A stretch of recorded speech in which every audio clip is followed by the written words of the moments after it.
Different or less direct route to a place. Imran, a Rohingya refugee, forced into fleeing his village home in Myanmar in the middle of the night by boat. He ends up in the Immigration Detention Center on Manus Island in northern Papua New Guinea for 5 years. Detours. Imran is stateless. Wednesday at 10:30 and 21:30 GMT. And at bbcworldservice.com, Digital Planet with Gareth Mitchell.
This is All Out Politics coming up in the next hour.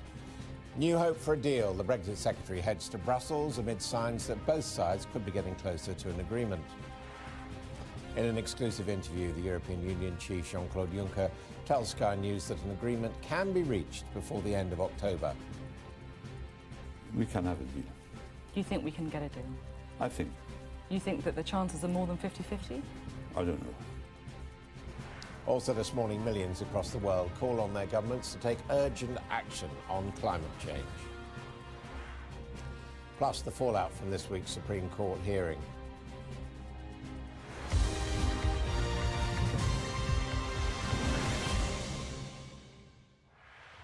Good morning, welcome to All Out Politics and our second hour of news, debate and opinion from the heart of Westminster. The Brexit Secretary, Stephen Barclay, is heading to Brussels again this morning, possibly with a slight spring in his step and a renewed sense of optimism. He'll meet the European Union's chief Brexit negotiator, Michel Barnier, later, as hopes build that both sides could be closer to a deal. Last night, the European Commission President, Jean-Claude Juncker, told Sky News that he thinks a new agreement can be found before the deadline of the 31st of October. Mr Juncker was speaking exclusively to Sky's Sophie Ridge. He's the man Britain is relying on for a Brexit breakthrough. Jean-Claude Juncker is seen in Brussels as a deal maker, the man who's been in the negotiating room for more than 2 years. First with Theresa May, who sealed the deal. She was on the receiving end of often awkward exchanges with Mr Juncker in the many summits she attended. With Boris Johnson now, the mood appears warmer. Jean-Claude Juncker's presidency of the EU Commission comes to an end on the 31st of October, the same day as Britain is due to leave the EU, and it's clear that he doesn't want his legacy to be shaped by a no-deal exit. I had a meeting with Boris Johnson, the Prime Minister. This was a rather positive meeting. Although the British press was reporting it in the other way, we can have a deal. You think we can get a deal? I think. You think that the chances are more than 50-50? I don't know, but I'm doing everything to have a deal because I don't like the idea of a no deal, because this would have catastrophic consequences. It's better, and for Britain and for the European Union, to have an organised deal. The Prime Minister's enthusiasm was drowned out by protests when he met Jean-Claude Juncker for the first time in Luxembourg earlier this week. The British government confirmed they'd sent the EU written documents with some of their plans in a bid to break the impasse. Have you received them? What have you received? We have received some documents yesterday night. I had no chance, no opportunity to take them under meditation, but I will do this tonight. As far as the so-called alternative arrangements are concerned, allowing us and Britain to achieve the main objectives of the backstop. I don't have an erotic relation to the backstop. But if the results are there, I don't care about the instrument. So the backstop could go if the objectives are met? If the objectives are met, all of them, then we don't need the backstop. But because anyway, backstop was a guarantee instrument and not an instrument, an aim by itself. What we're hearing in the UK is that one of the ideas is for Northern Ireland to follow EU rules on food and agriculture, and then for other checks to be done away from the border. Do you think that's a basis of a deal? Is a basis. You think that's the starting point? Starting and arrival point. Boris Johnson has repeatedly promised he'll take the UK out of the EU, deal or no deal, on the 31st of October. But despite Parliament saying he can't without a deal, Mr Juncker seems incredibly certain the UK is heading for the exit door. And do you think that there is a chance that Brexit might not happen? That's not my scenario. I'm convinced that Brexit will happen. You think it's going to happen? I think so. The question is, are others convinced that the compromises needed to strike an agreement are acceptable? With less than 6 weeks to go, despite the warm words, there is still a long way to travel before striking a deal. Sophie Ridge, Sky News, Brussels. And this was the Business Minister, Kwasi Kwarteng, reacting to that interview with Mr Juncker on Sky News earlier today. The fact that they are willing to look at the withdrawal agreement again, despite people saying that this was non-negotiable, I think shows that there has been movement on this key question of the backstop. We've talked about alternative arrangements. That passed, the Great Brady Amendment passed in January this year. It was very clear that the backstop was an issue for many people. And I think there is movement on that. And my understanding is that we're looking at these alternative arrangements, we're looking at technology so that we can have a situation where we don't have a hard border on the island of Ireland. Well, with me is our political correspondent, Tamara Cohen. Well, no doubt warm words. Are we moving any closer to a deal? It's not clear whether we are. Political will absolutely matters, and I think there will be optimism in Downing Street that Jean-Claude Juncker is open to a deal. By all accounts, him and Boris Johnson personally got on very well when they met on Wednesday. But as to the substance of the problem, yes, Jean-Claude Juncker has said that he's not wedded to the backstop. The backstop could go, but only if the alternatives meet all the same objectives. And so far, of course, Britain has been criticised for not bringing forward concrete proposals. Now we have on various different aspects of how Northern Ireland could align with EU rules, but whether they add up to a commitment that the EU could say protects the single market at the moment really isn't clear. And the reaction we've had from the Irish government is that the two sides are still very far apart. They haven't yet agreed on what could replace the backstop that could satisfy both Ireland and the EU. So in terms of the mood music, yes, but the gaps between the two are both very far apart. And number 10 are still managing expectations, really, about an imminent breakthrough. Stephen Barclay, the Brexit Secretary, is going to Brussels today. They say to take stock of the situation. I don't think he's going to be trying the same tactic as yesterday when he gave a speech in Spain, sounding as if he was rather threatening with the EU about no deal, talking about the serious implications for Spanish tourism, for the Irish imports of medicines. I don't think he's going to be taking that approach today, but certainly it looks like good mood music, but still some gaps to be filled. Now, Boris Johnson continuing with the diplomacy, seeing another foreign leader this morning, the Emir of Qatar, but he's also got the party conference coming up. So, you know, when is the period of frenzied activity going to be, bearing in mind, as you see on a countdown, we've only got 41 days to go until we're due to leave? I think crunch time from the UK government's point of view is basically the second week of October, which sounds dangerously close to that summit on the 17th. But essentially, they don't want to put forward a formal legal text that replaces the withdrawal agreement and have the EU leak it, shoot it down, say that's not going to work, and then you've got 2 weeks to go until the summit. Although they're having the pressure really really ratcheted up from a lot of EU countries, and we saw that yesterday from the Finnish Prime Minister, who just met Emmanuel Macron and said, look, we want to see it by the 30th of September. We are not going to see that until the other side of the Conservative Party conference, which is at the beginning of October. It will be after that. So far, yes, they've presented some documents, what we would bizarrely describe as non-papers yesterday, i.e. documents, but not setting out our formal position. But in terms of from the Irish government said if this legal text even exists, but from what we've been told by Number 10, yes, those will come, but not until just before the October summit. Now, Jean-Claude Juncker knows that and has said that a deal could still be done, even though there will not be very long to go by then, probably only 3 weeks until Brexit Day. But it all depends on what the UK government actually put forward and whether it's any more substantial than what they've discussed in these meetings so far. Tamara, thank you very much indeed. Well, joining us now live from Brussels is our Europe correspondent Michelle Clifford. And what are they making of this? These positive noises from Jean-Claude Juncker? I notice some Brussels-based analysts saying it just shows that nothing's changed in the European Union's position.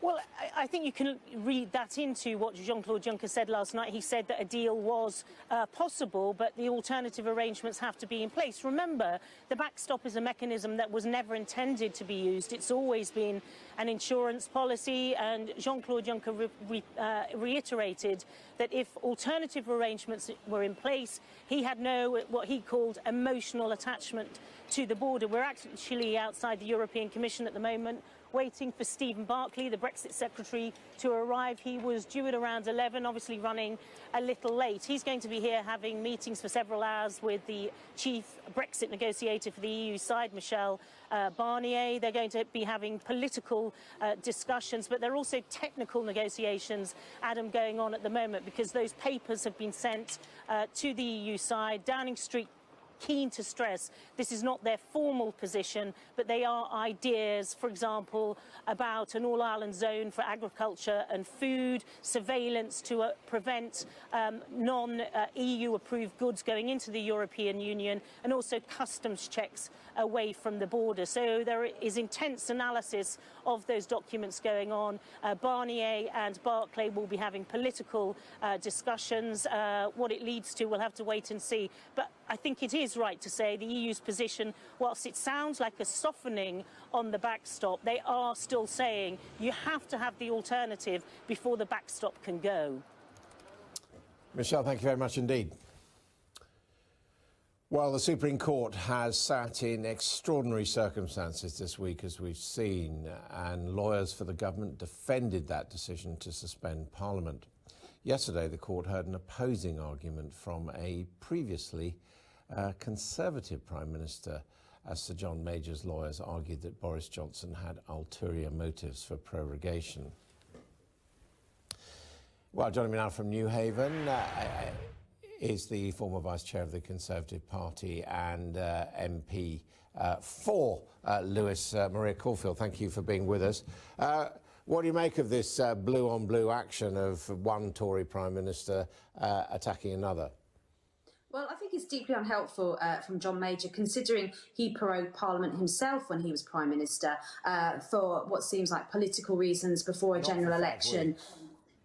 Well, you know, but he still used the mechanism of prorogation for political purposes, you know, and we can see from the negotiations that are happening now in Brussels that actually Boris Johnson is using this time not for political purposes, but to get a deal to bring that back to Parliament, just as he promised in his letter to all MPs, you know, just a few weeks ago. There is progress being made, and to prorogue Parliament, one, to get a deal to bring back to Parliament, but also we desperately need a Queen's speech. You know, he wants to bring his new legislation through as a new Prime Minister because at the moment, Parliament, when it was sitting, had really run the end of its course in terms of bringing new legislation forward. So for both those reasons, you know, he had very legitimate reasons to prorogue Parliament. And will you vote for any deal he brings back? Look, I wasn't happy with Theresa May's deal, but I did vote for it in the end because I knew we'd end up in this situation because Parliament and the Lib Dems are being really honest about it now, just want to stop Brexit. And I knew that's kind of where we were heading, and it was either that deal or no Brexit. Now, I will obviously wait and see what Boris Johnson brings back. I do have deep concerns about the backstop, and I'm pleased that that's the main area that they are looking at. But if MPs are seriously concerned about a no-deal Brexit, then they need to look at what the Prime Minister brings back and support him. All those that are now outside the Supreme Court demanding more time voted against a deal 3 times. So if they want to avoid no deal, I would encourage them to strongly look at what he brings back before they decide to vote. So you're not one of the Spartans who basically think that probably the best deal on offer at this stage is no deal? Look, I think we could do very well on a no-deal Brexit, but I don't think it's going to happen because Parliament will stop it from happening. So for me, it's not whether Boris Johnson's deal is better than no deal. It's whether we would get no deal from happening. The whole court case is about stopping Brexit. It isn't really about whether people are bothered whether Parliament is prorogued or not. It's just another tool to stop Brexit from happening. So my decision is whether Boris Johnson's deal is better than having no Brexit at all. And that's the decision I'll come to when he brings his deal back to Parliament. But if you got the chance of going for no deal, you'd go for that?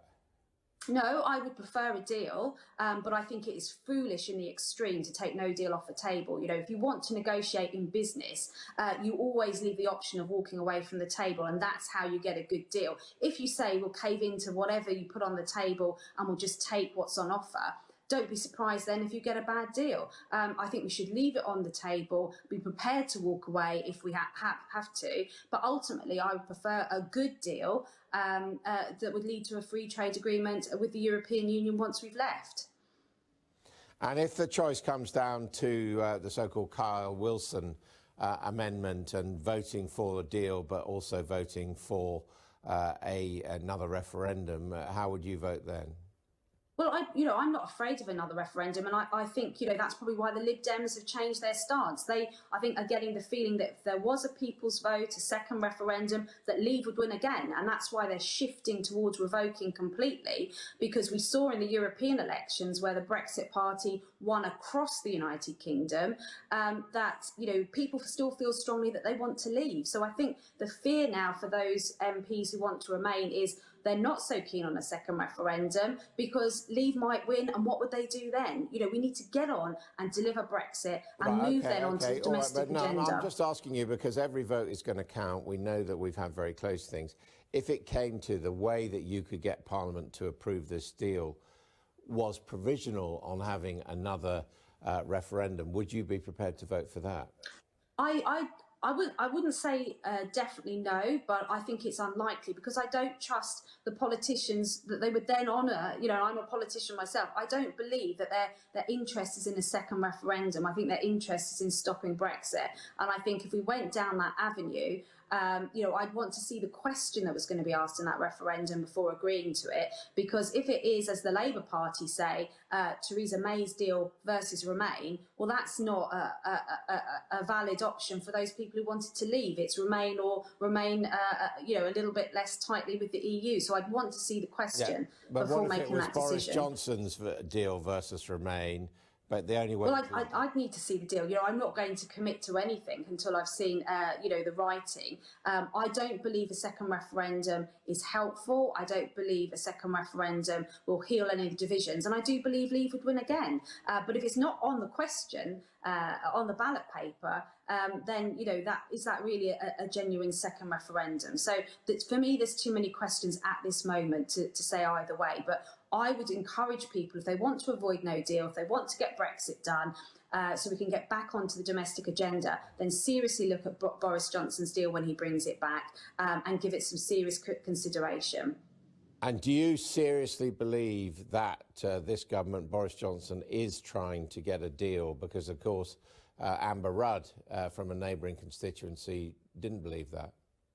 Yeah, I mean, in the last 24 hours, he's almost achieving the impossible. People a couple of weeks ago laughed when they said he would be able to convince Brussels around the backstop. And already you're hearing Juncker, not just today, he said it earlier in the week when addressing the European Parliament, that he wasn't emotionally attached to the backstop. We are seeing some genuine movement. And this is what we've all said all along, that at the 11th hour, a deal would be done. So, he's doing what people said wasn't possible. So I think we need to support him, get behind him, and then see what he brings back, and hopefully get Brexit done by October the 31st. He's doing his best to keep to his word. Thank you very much indeed, Maria Caulfield there, MP for Lewis. Millions of people are expected to take to the streets across the world today to demand stronger action on climate change. Children, young people and workers are going to go on strike in protest at their government's perceived lack of action on the issue. Let's go to Sky correspondent Laura Bundock, who is just down the road here from Westminster. So tell us about the protests in London, Laura.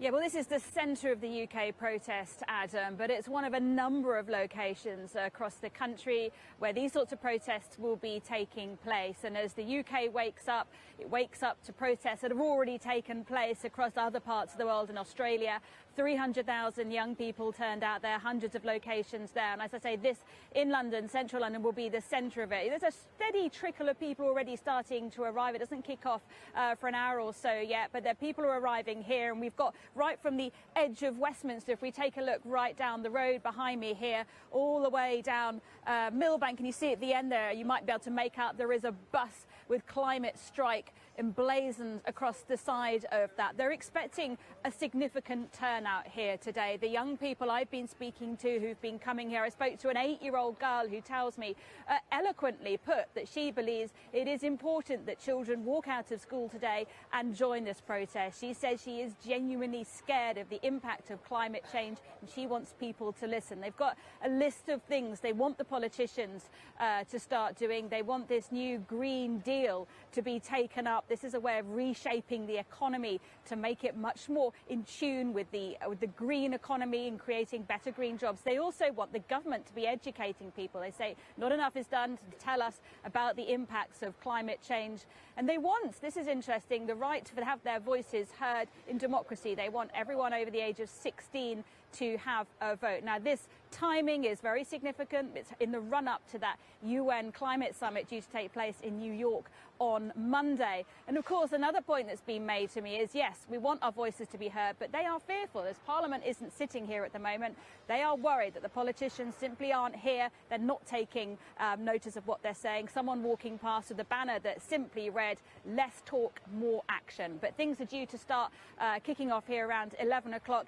Across the country, you'll see similar scenes like this all coming to a head later on this afternoon. OK, Laura, thank you very much indeed.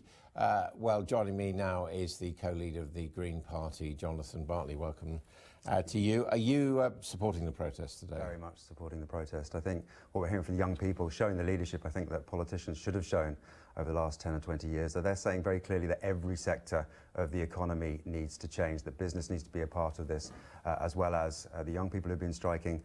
We all need to take the action. There needs to be an urgency, because complacency is as dangerous as climate denial. It ends in the same thing if we don't take the action. So they're hearing this rhetoric, they're hearing a lot of politicians jumping on the bandwagon, but they're not seeing the action, they're not seeing the real Green New Deal that they need. OK, but you say you want to engage businesses in this. I'm just looking at the demands, the so-called people's demands for climate justice, and one of them is end corporate interference in and capture of the climate talks. That doesn't sound like actually including business, does it? Well, it's no secret that there's some very big vested interests in the status quo, big corporations profiting from our infrastructure that we all pay through taxpayers' money, but actually making excess profits at the expense of our environment, and we're all going to pick up that cost. No, but so, it's not working with down. them. I mean, likewise, another one of the demands, number one, keep fossil fuels in the ground. So that means, you know, as of tomorrow, presumably, no petrol, no heating oil for houses, and, you know, no air conditioning, no diesel, doesn't it? Not as of tomorrow. The Green New Deal sets out a way of transitioning, transforming our economy. But yeah, you're absolutely right. It is about saying what is right the business is doing and what is wrong. We know that there will be a massive cost to all business, about £1 trillion over the next 5 years, if we don't take the action necessary. It will be quite a massive cost if you do take the action as recommended, won't there? I mean, have you measured the two up against each other? Certainly, the costs of not taking action far outweigh the costs of action. Absolutely. Shutting the Stern review, shutting down the fossil fuel industry seems pretty costly. The Stern review was very clear about this, and the earlier you take the action, the earlier you make the investment, the more you save in the long term. I mean, the truth is that this is presented, understandably, as being for humanity. But in the end, if this route is followed, it's going to mean less growth, more starvation and fewer people, isn't it?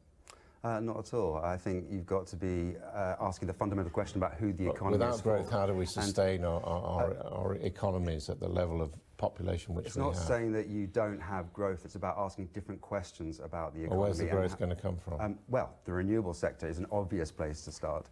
New Economics Foundation reckons we could generate over 6 times our annual electricity need in this country just from offshore renewables. We've seen today that the cost of offshore wind has plummeted to pretty much the cheapest form of energy generation in this country, over less than half the cost of Hinkley, which will lock us into a dreadful deal with dirty nuclear. So let's get growth in the renewable industry, not growth in the nuclear industry, for example. Well, I mean, some people dispute whether nuclear is dirty. I mean, it's easy to stick. I think the mining is pretty clear. The mining is very dirty. Stick that label. Well, the mining. But also, of course, this point is made again and again, that we are a small fraction of the pollution in the world, that these sort of solutions going to renewable energy just simply wouldn't work for growing economies like China or India. Well, everyone is, with smart money, is going into renewables now because it's cheap, because it's much quicker to bring online. Going back to Hinkley, we still haven't got there. It's 10 years overdue already. So we can get the transition very, very quickly through renewables that we need. But it's not just about the energy sector. It's about agriculture. It's about transport. It's every sector of the economy which needs to change. The UN follow-up report to the big report last year in October, which said we just had 11 years to turn this around, made very clear we've got to rethink completely how we do agriculture and land use. That means government taking positions to encourage, incentivize business not to pursue so much meat and to pursue much more of a vegetable-based diet, more efficient way of working, of course, because you spend a lot of carbon and a lot of intensive resource in creating meat. So to go to the vegetable option is a much better way of running our food production. So everyone becomes vegetarian? Not at all. It's about government giving the incentives for people to make the right choices, incentives to business so it becomes cheaper to produce, incentives for consumers so the prices come down. And that means manipulating the system to price beef cattle out of the market? Everyone knows that government subsidises and taxes depending on what he thinks is good or bad. All governments structure the system. No, it's not manipulation. I'm not speaking the government's doing that. I'm just trying to look at the changes which you are seeking. Sure. Because it seems to me that it's very easy to say, as all these protesters are, that they're concerned about what's happening with climate change. It is much more difficult to work through the consequences, and there would be real-term consequences for people. There are very, very real choices that we need to make. Why are all the other parties pursuing business as usual with HS2 that would threaten over 100 ancient woodlands and all the biodiversity that goes with it at an astronomical cost? Because it's maybe better than cars, that people travel on the railways. Well, that's the point, that it won't get. People like you have been saying for a long time. Well, so take that 80 billion, as we now know that it is, and put it into a local transport revolution that really will give people the options to get out of the cars, on the school run, on the supermarket run, on the commute. We've got to make these choices available. People drive up and down the M40 as far as I can remember. Think about that. Think about the cost. Shave off and create a little bit more capacity there from between Birmingham and London. Shave off 20 minutes from a route, or invest about 120, even more than that, £500 million in 140 towns and cities. Getting back to this point, it's about capacity. HS2 is about capacity, that we don't have enough capacity going north at the moment. This will increase capacity. I appreciate the point. It's easy to say 20 minutes quicker for businessmen, which is ridiculous. But in the end, it's whether we build capacity to cope with growing populations or not. A much better way is trying to create those local circular economies where you've got local supply chains that will be more resilient, where you've got local economies that are able to withstand the huge economic winds that are coming across. So that means fewer people travelling? I think at the end of the day, we need to make sure that when people do need to travel, it's for the right reasons. With the frequent flyer levy that we're very sympathetic to, we reckon we can cut down on the number of flights. I mean, a lot of this is quite authoritarian, isn't it? People travelling for the right reasons, people eating the right foods for the right reasons. I mean, I appreciate you want to change people's minds, but in the end, it's going to come up to a degree of compulsion. At the moment, we have a government that is imposing a completely new fossil fuel industry on the country by subsidising fracking. It isn't wanted by communities. But that's not changing people's lives in the way that actually changing people how they eat, where they can go, whether they can take planes. I'm addressing the issue of authoritarianism. What we've got at the moment is our future being forcibly threatened, an existential crisis being brought about by a government that isn't taking the right decisions. What we are saying is government should be facilitating people to make the right choices to get out of their cars, decent local transport infrastructure, cheap energy, super insulated buildings that cut our bills. It should be a win-win if we put in the investment. And these protests just go on till you get your way, do they? This is the biggest emergency that we face. If it was a war, there wouldn't be a question about it. We would know that we were under threat and we would do everything we needed to do it. We need to be on a wartime footing.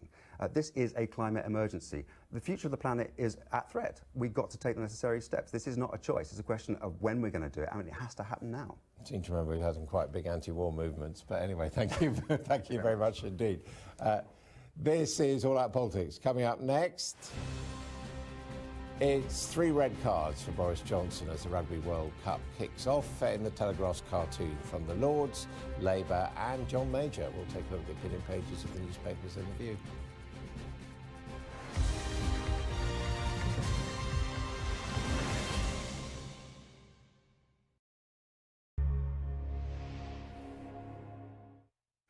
This food has all been donated to those who go hungry without it.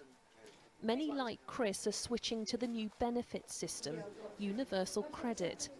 But it took nearly 3 months for his first payment to come through. What was life like for you in that 11-week wait for your first payment? Terrible. I weren't sleeping, I weren't eating. Nobody likes Universal Credit because you've got to wait for so long to get it, and then when you do get it, they take your money off you, what you've already had.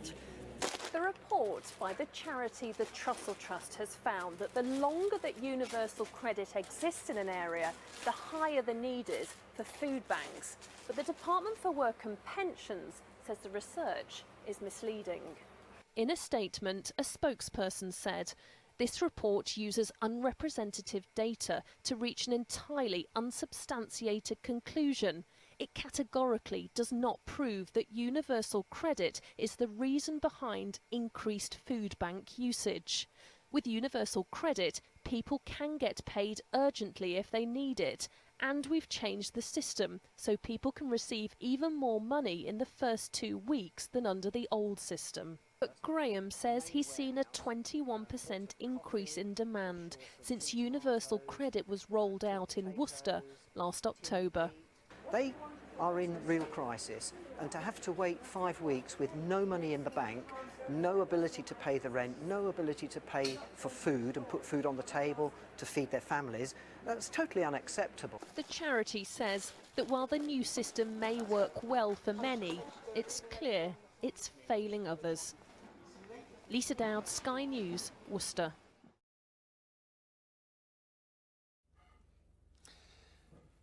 Let's have a look now at the opinion pages of today's newspapers. In the Daily Telegraph, the Spectator's editor Fraser Nelson says David Cameron's memoirs are the most convincing case yet for Brexit. The former Prime Minister expected diplomacy but encountered a bureaucratic Death Star in Europe instead, he says. But James Kirkup in The Times argues that David Cameron knew that the EU didn't matter to voters, and whatever he says now, he must see that it was his promise of a referendum that lit the Brexit fires. And as talk about the Cameron memoirs continues, including at Buckingham Palace, the Mail's editor-at-large, Richard Kay, says it's no wonder the Queen isn't amused. They're changing guard at Buckingham Palace in Peter Brook's cartoon in The Times, with David Cameron kept tied up and gagged as punishment for his revelations. With the start of the Rugby World Cup in Japan, Boris Johnson is given 3 red cards in Bob's cartoon in The Telegraph, including one from the former Conservative Prime Minister John Major, who described Mr Johnson as acting like a dodgy estate agent. In The Guardian, Gabby Hinsliff says she remembers Gillian Duffy, who turned Gordon Brown's election campaign upside down. Boris Johnson's encounter with a parent at a hospital reminds us that the course of an election can be changed by a single voter. Steve Bush in The Eye agrees and says Boris Johnson is taking a risk by focusing on the NHS, which puts him at the mercy of unforeseen events. And one of those unforeseen events was the subsequent abuse of the BBC's Laura Kuenssberg, who pointed out that the parent who confronted Boris Johnson was a Labour supporter. James Kirkup writes... And panel discussions. Experience vibrant performances from up-and-coming UK and USA independent artists, groups and choirs. Special guest artists include from the USA, Wendy Henderson-Wyatt, Carolyn Traylor, Charles Woolford and Alicia Moore. From the UK, Olga Argo, Birmingham Community Gospel Choir, James Adams, Sam Adebanjo and Joshua Kessler. Your hosts are Ibe Giant Killer and Madeline Kurzler from Premier Gospel. This is an event not to be missed. You can purchase your tickets from Eventbrite. For more information, visit gesummitintl.com. Hello everyone, my name is Boniface Selby, co-founder of the award-winning Ghana Bamboo Bikes Initiative. When I'm in London, I always listen to Da Radio UK. Broadcasting worldwide, online 24/7. All around the world. In your car. At work. At home. On your smartphone. This is Star Radio UK. 10, 9, 8, 7, 6, 5, 4, 3, 2, 1. Though your heart is aching, smile even though it's breaking. When there are clouds in the sky, you get by. If you smile through your fear and sorrow, smile and maybe tomorrow you find that life is still worthwhile. If you just smile. Hey, this is Archie and you're listening to Star Radio UK and the Morning Show.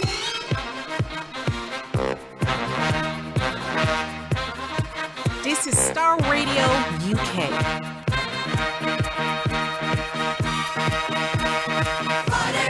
The coolest way to start your weekend. The coolest way to start your weekend.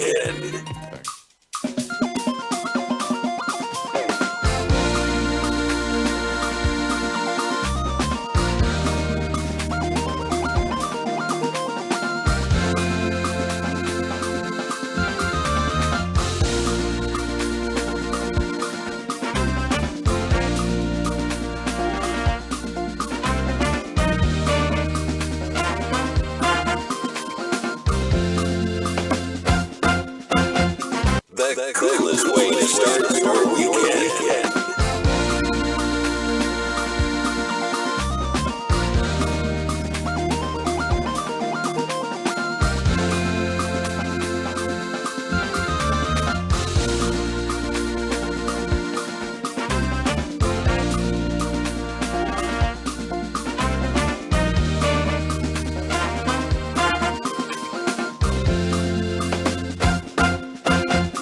The coolest way to start your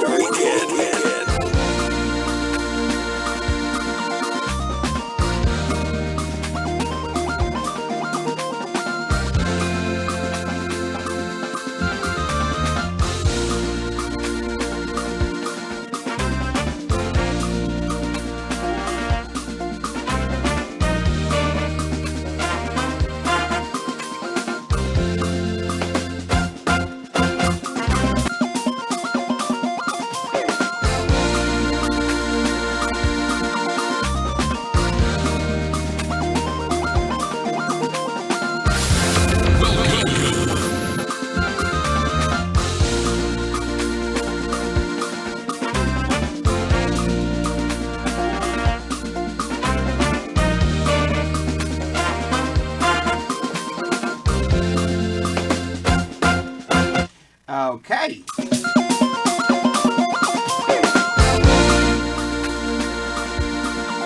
Good morning. Good afternoon.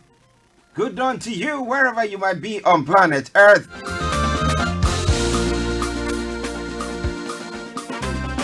Of course, those of you on other planets as well, I want to salute you all. I say massive, massive good morning to you and welcome to the Friday edition of the morning show on Star Radio UK.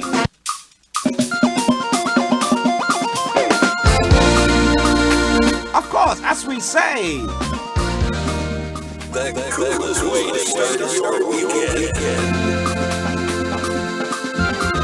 And like I also say, it is Friday and of course my mind day. Gone through the week, so far so good. Those of us who believe in God will say God has been faithful unto us. He's kept us from all the plans of the enemy, anything that was set up against us. And by His grace, we are still alive, well, and kicking. Well, maybe you had some bad experience and stuff like that. But remember, as the good book says, all things work together for good for those who have been called by God and who have been called according to a purpose. On that note, let me say good morning, good afternoon, good evening, good dawn to you. And welcome to the Friday edition of the morning show.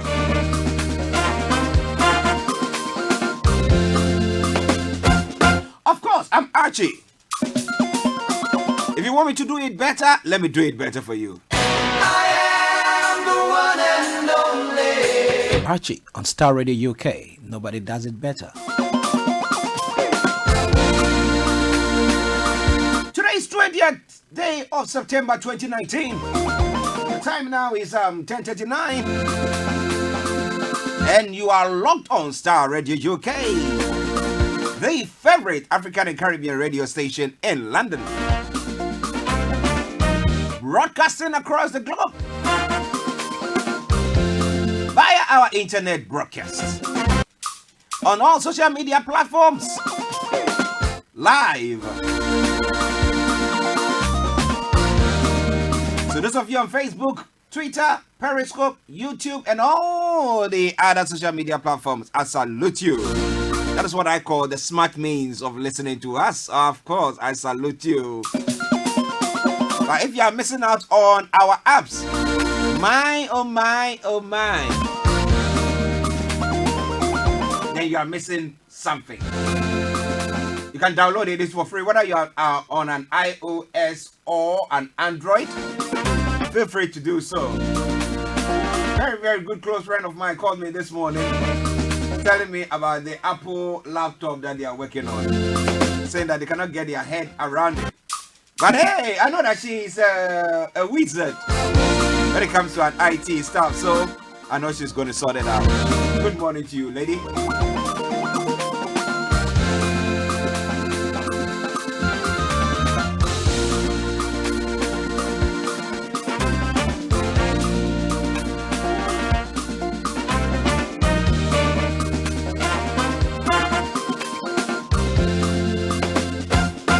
Okay.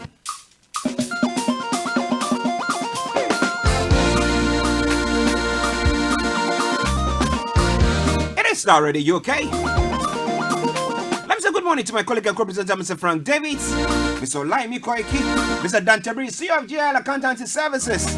Massive good morning to you. Those are the team for this morning. And let me say good morning to Mr. David Kluche, Felix all the way in Aberdeen, Mr. Kofi Ali, Mr. Malik Dramani Mahama, wherever you are. Massive good morning to you. My lovely wife Lottie, wherever you are, good morning. To my apostle himself, brother HB, massive good morning to you. And to all the family, Auntie Mary, massive good morning. Mrs. Mary Bruce, ma'am, morning to you. All members of Bible Life Family Ministries, I salute you. Worldwide, okay? To my Bishop, Reverend Dr. Francis Okunu, Mama Eugenia Nunu. And all members of Revival City Church, good morning. Hey, Mr. Joseph Arthur, aka PK, massive good morning to you. Nana K, that is Nana Kofi, my keyboardist. Nana, good morning to you. And let me say morning to Mr. Elopon and Uncle Paul. Paul Saul. Also Paul. Saul was there before Paul came, so how do we do it? Your surname is the last, yeah? So Paul Saul. Paul, morning.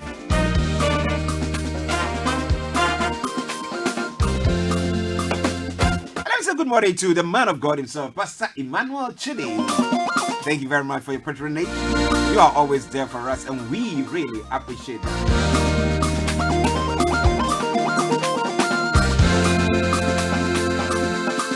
So, by way of the program outline for you today, I will bring you the quote for the day, the weather forecast, and the travel updates. We'll move on and bring you some lovely music during the course of the program.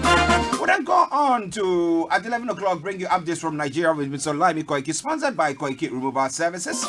And I say removal services made simpler than you think. We'll then go on to enjoy some music and some lovely stories from across the globe. We'll say some stories are lovely. Well, there are some mixture of them. I remember when we were in school, and we were told that when a dog bites dog, there's no case. When a dog bites man, no case. But when a man bites a dog, that is a massive story. So all the stories might not be the way you want it, or nice to you. But well, we are here to bring you from archaeology to zoology. And like I said, from Accra to Zanzibar. Massive good morning to you and welcome once again. Okie dokie do.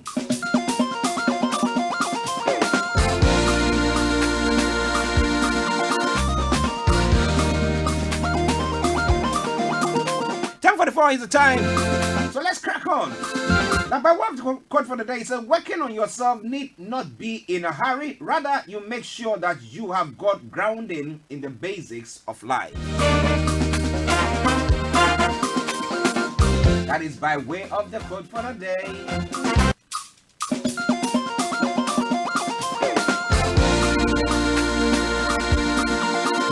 And as a friend normally says, what do you think about that? Take time to work on yourself. Of course, it's Star Radio UK. It seems I was enjoying myself too much, so I'm running behind schedule.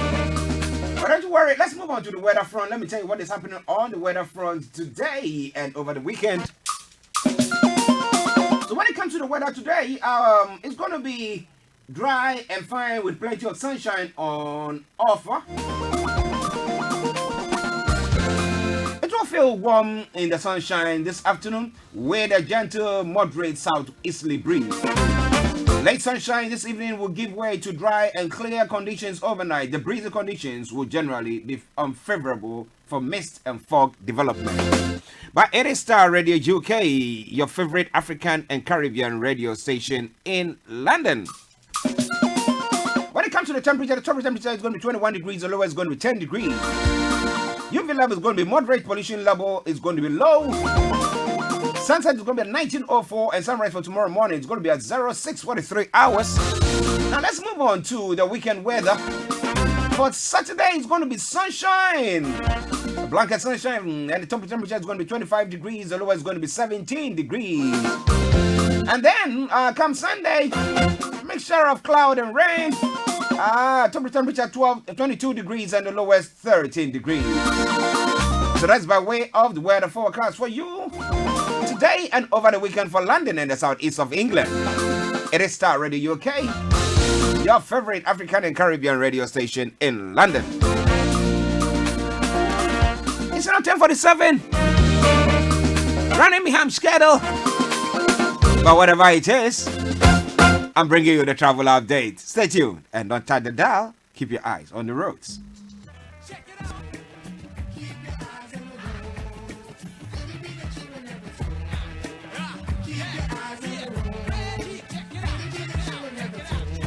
So keep your eyes on the roads, keep your eyes on the roads. I'll keep you navigated. I promise I'll be on the Star Radio UK travel update that comes away every weekday from 10:45. It's not from 10:47 though. So on the travel this morning, Bakerloo, Central, Circle District, Hammersmith and City, Jubilee, Metropolitan, Northern, Piccadilly, Victoria, Waterloo and City lines are all in good service. And when it comes to London Overground, TfL, Rail, DL are good service there as well. So which one has got a problem? That is the tram, London Tram Link. Minor delays between New Addington and West Croydon only, while a problem is fixed on a faulty tram at Gravel Hill. Good service on all other routes. But please check before you leave so you don't get yourself stuck in that traffic or delays there. But I promise you that as and when there are any changes, Star Radio UK, we make sure we bring it your way. So continue to keep your eyes on the roads. Now let's move on to the River Bus. On the River Bus, good one there. RB1, RB1X, RB2, RB4, RB5, RB6, Woolwich Ferry are all in good service. Now on the National Rail, Cross Country has got special service, East Midland Railway special service, and Great Northern special service there as well. Keep your eyes on the roads. Keep your eyes on the roads. I will keep you navigated. I promise, our bond. Now let's go to the major roads in London. On the major roads in London, A10 has got closures, A23 closures, A4 closures, A40 closures, Central London Red routes closures there as well. But let me bring you a bit of details on the A23. Brixton Road southbound at the junction of Moston Road, lane 1 of 2 will be closed to facilitate works of the SG, and in addition there will be no access to or from Moston Road, and nearby parking bays will be suspended. So if you are moving towards that area, please check before even you decide to go park somewhere and find yourself getting a very nice, handsome ticket. Okay, you want to share with us what is happening in your area, even on your what? Your backyard. Feel free to do so. On that note, let me say good morning to you. Enjoy your community for today. But you know what? Keep those eyes on the roads.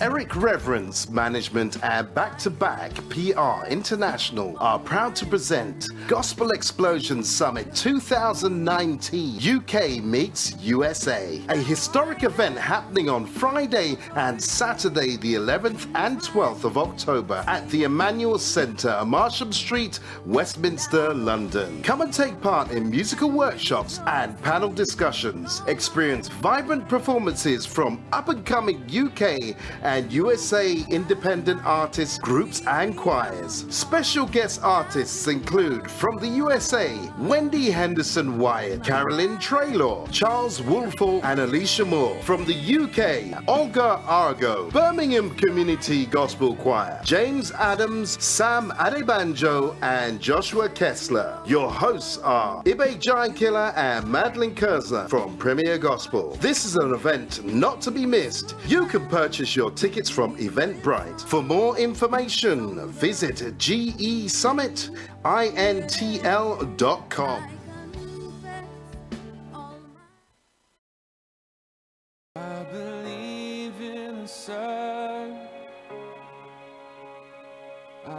What's the hidden truth or mysteries behind the supernatural? Do angels really exist today? Is healings and miracles real? Can I hear the voice of God? What's their inspirations and challenges in ministry? Can my eyes be open to see beyond the natural? Can I operate in the gifts of the Holy Spirit?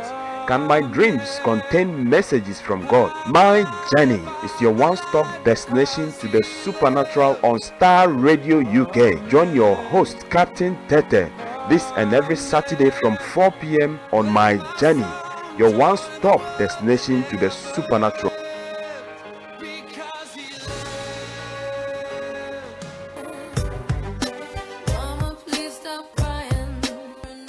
Listen to Aunties Mary, Lottie and Regina on the Family Enrichment Programme on Star Radio UK. This and every Saturday from 6 to 8 p.m.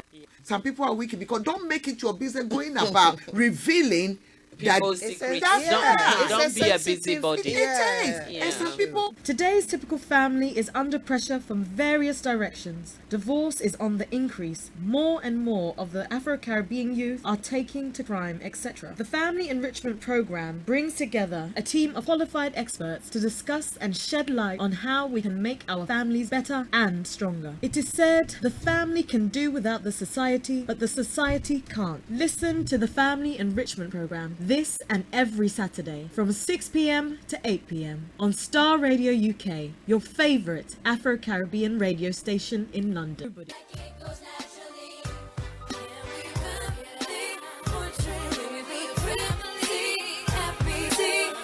Download our app in iTunes and the Google Play Store.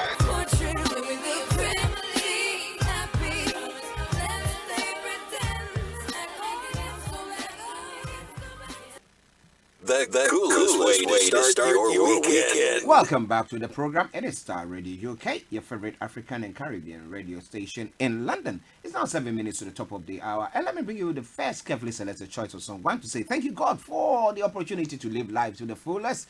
Well. The weekend has come. Well, you are with family, you are with friends, you are with your friend and your loved ones. I mean, whatever it is. Yeah, there is hope, right? Okay, we'll be enjoying this song from the Better Revival Choir and Joe Metal, and it is Vovome. So stay tuned, don't turn the dial. I bring you that. Enjoy, and I will be with you in a jiffy.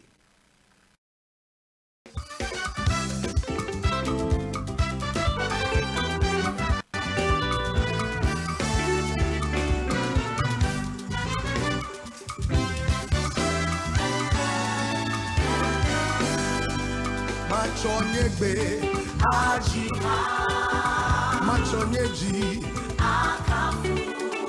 Machonyelu. Well, it is Star Radio UK. It is Star Radio UK, your favorite African and Caribbean radio station on the wonderful Friday morning here in London.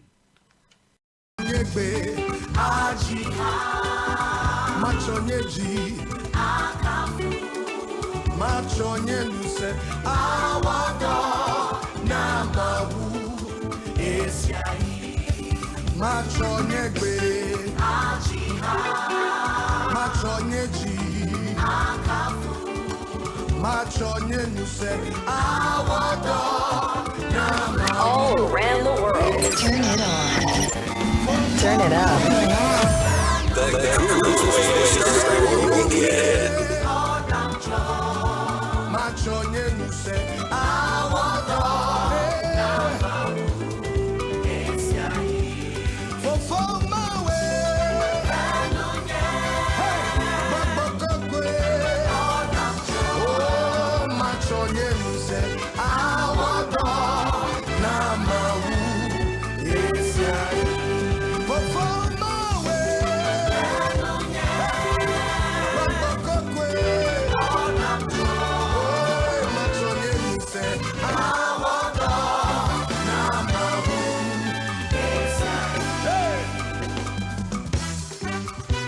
you can give the Lord a dance in this place. Come on.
On mobile and soon on DAB. This is Star Radio UK, the leading Afro-Caribbean radio station in London. all around the world. Hi there, this is CJ Buckle, your life coach. And whenever I'm in London, I listen to Star Radio UK right here. But guess what? You can listen to me wherever you are.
And let me say good morning to Queen Alicia, wherever you are. Hope you are doing very good.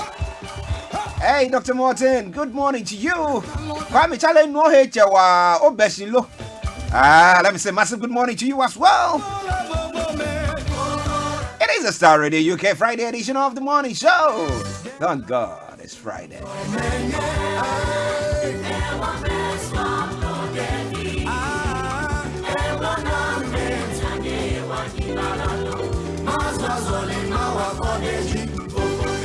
It's now 11 o'clock. And we'll be having Mr. Laimi Kweki joining us during the course of the program. But whilst we're still waiting, continue to enjoy the song. It's one of my favorites, you know. I woke up this morning just singing, then humming to that tune. Because at times I do mash up on the words, you know, the lyrics, of course. But hey, make a joyful noise unto the Lord.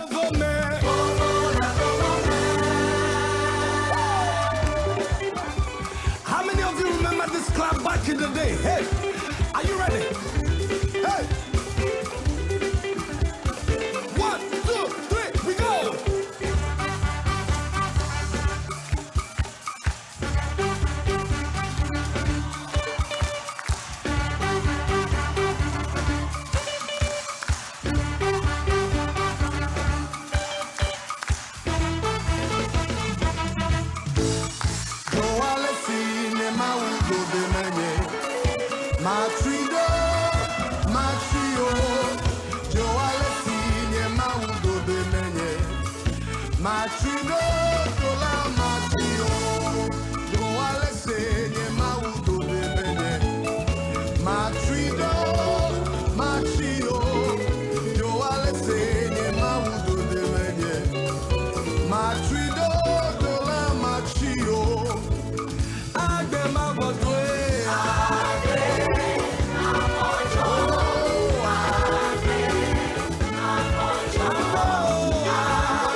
wishing you a very good start for your Friday or your weekend. And like Star Radio UK says, your weekend starts from here. Because it's the coolest way to start your weekend.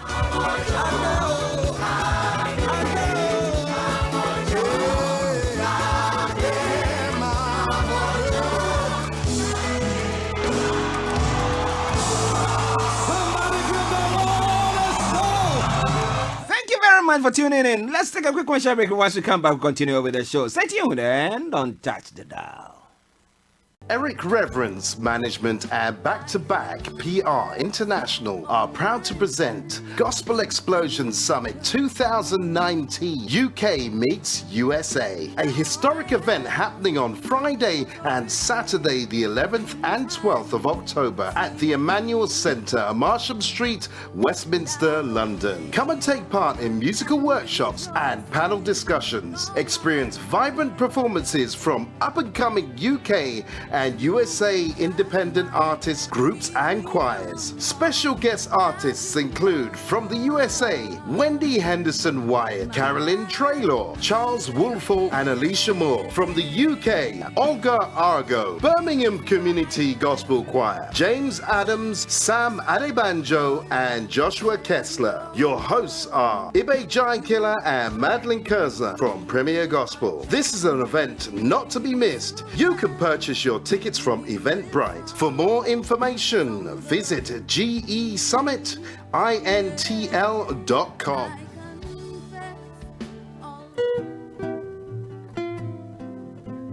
Are you looking to deliver that urgent package? And Intact Connect Time Logistics guarantees reliable, fast, secure, and time-sensitive door-to-door delivery services across Ghana, Africa, and indeed worldwide. Our services include air and sea cargo, vehicle shipping, and excess baggage. Connect Time Logistics has a specialized and dedicated customer service team to ensure prompt delivery to your door. Call our London office +44 208 291 7575 or +44 208 858 6600. Book online at www.connect-ta.com. Connect Time Logistics, connecting the dots in worldwide professional delivery services. I believe in the sun. What's the hidden truth or mysteries behind the supernatural? Do angels really exist today? Is healings and miracles real? Can I hear the voice of God? Was there inspirations and challenges in ministry? Can my eyes be open to see beyond the natural? Can I operate in the gifts of the Holy Spirit? Can my dreams contain messages from God? My Journey is your one-stop destination to the supernatural on Star Radio UK. Join your host, Captain Tete, this and every Saturday from 4 p.m. on My Journey, your one-stop destination to the supernatural.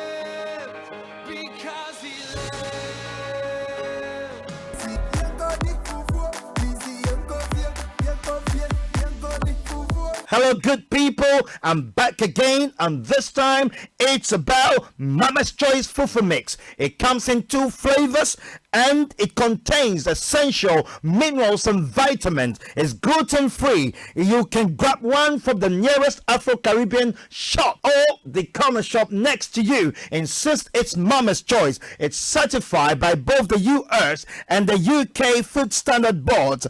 Grab one for yourself today. Mama's Choice. Ubedisa Charlie.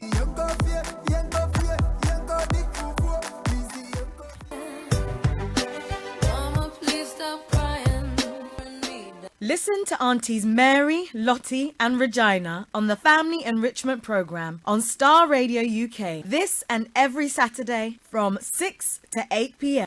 Some people are wicked because don't make it your business going about revealing people's It's secrets. a- yeah, it's Don't a be a sensitive- busybody. yeah. And some people. Today's typical family is under pressure from various directions. Divorce is on the increase. More and more of the Afro-Caribbean youth are taking to crime, etc. The Family Enrichment Program brings together a team of qualified experts to discuss and shed light on how we can make our families better and stronger. It is said the family can do without the society, but the society can't. Listen to the Family Enrichment Program this and every Saturday from 6 p.m. to 8 p.m. on Star Radio UK, your favorite Afro-Caribbean radio station in London.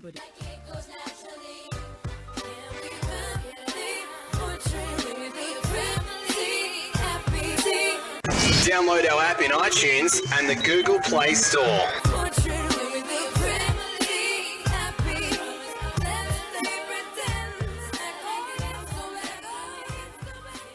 Welcome back to the program. It is Star Radio UK, your favorite African and Caribbean radio station in London. Bringing the time now to 8 minutes past the top of the hour.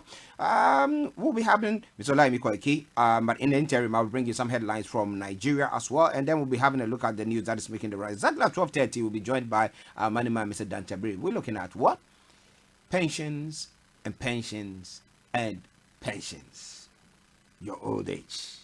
When you cannot work, when you want to chill out, whatever you are contributing now, will it be sufficient to see you through? What are the means there to better it? We'll be having a look at all that. Stay tuned and don't touch the dial. Now, let's move on. There are a couple of stories that I will be touching on this morning. Now, in Ghana, government white paper from the Emile Short Commission now, government, justifying the slapping of Sam George, an MP. I'm not NDC, I'm not MPP, I'm not CPP, I'm Labour. Okay? Okay, good. So let me just put that disclaimer there first. But if you look at the political terrain in Ghana, and you see what is going on, and you look at the law of karma, and with a saying that says what goes around comes around. When does it all stop? You slap me today or you slap someone today, you justify it. Remember, tomorrow somebody is going to be slapping your face and will also find ways and means to justify it. Now, do you think the government's white paper on the Emile Short Commission is something that we have to accept? Or you think that is something that raises eyebrows? We'll be talking about that.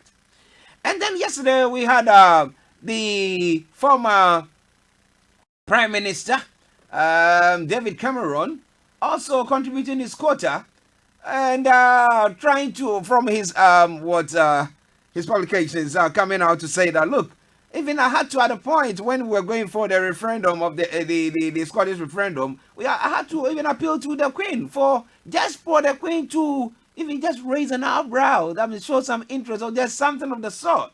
And the palace is very, very displeased at Cameron's comments.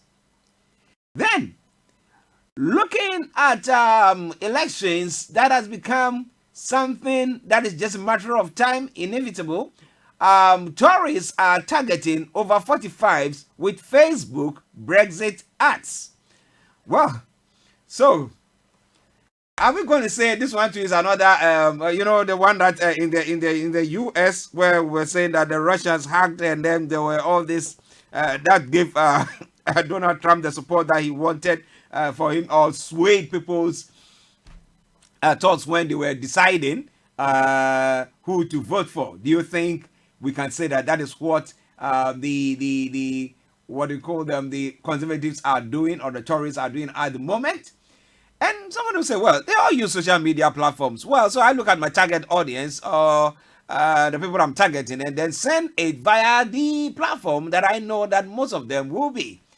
Well, 45s. But have you received one if you are more than 45 or 45 upwards? Well, I've not received mine, okay? But I don't know whether you have. But it's interesting.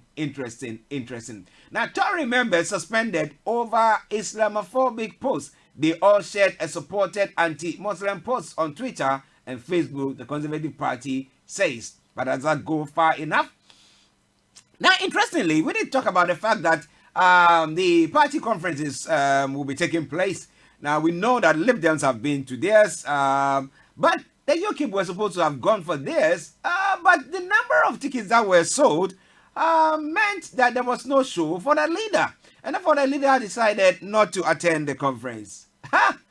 So, that's the new leader, Richard Brains, non-attendance due to low ticket sales is described as an insult. So some people are thinking that, well, whatever it is, if you didn't get a bumper attendance or a ticket sale, why don't you still come in and address the party?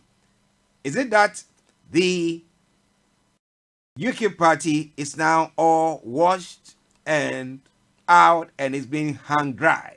What do you think about all that? And Brexit secretary to meet EU's chief negotiator. The UK government says progress is being made, but an Irish minister warns there is still a wide gap.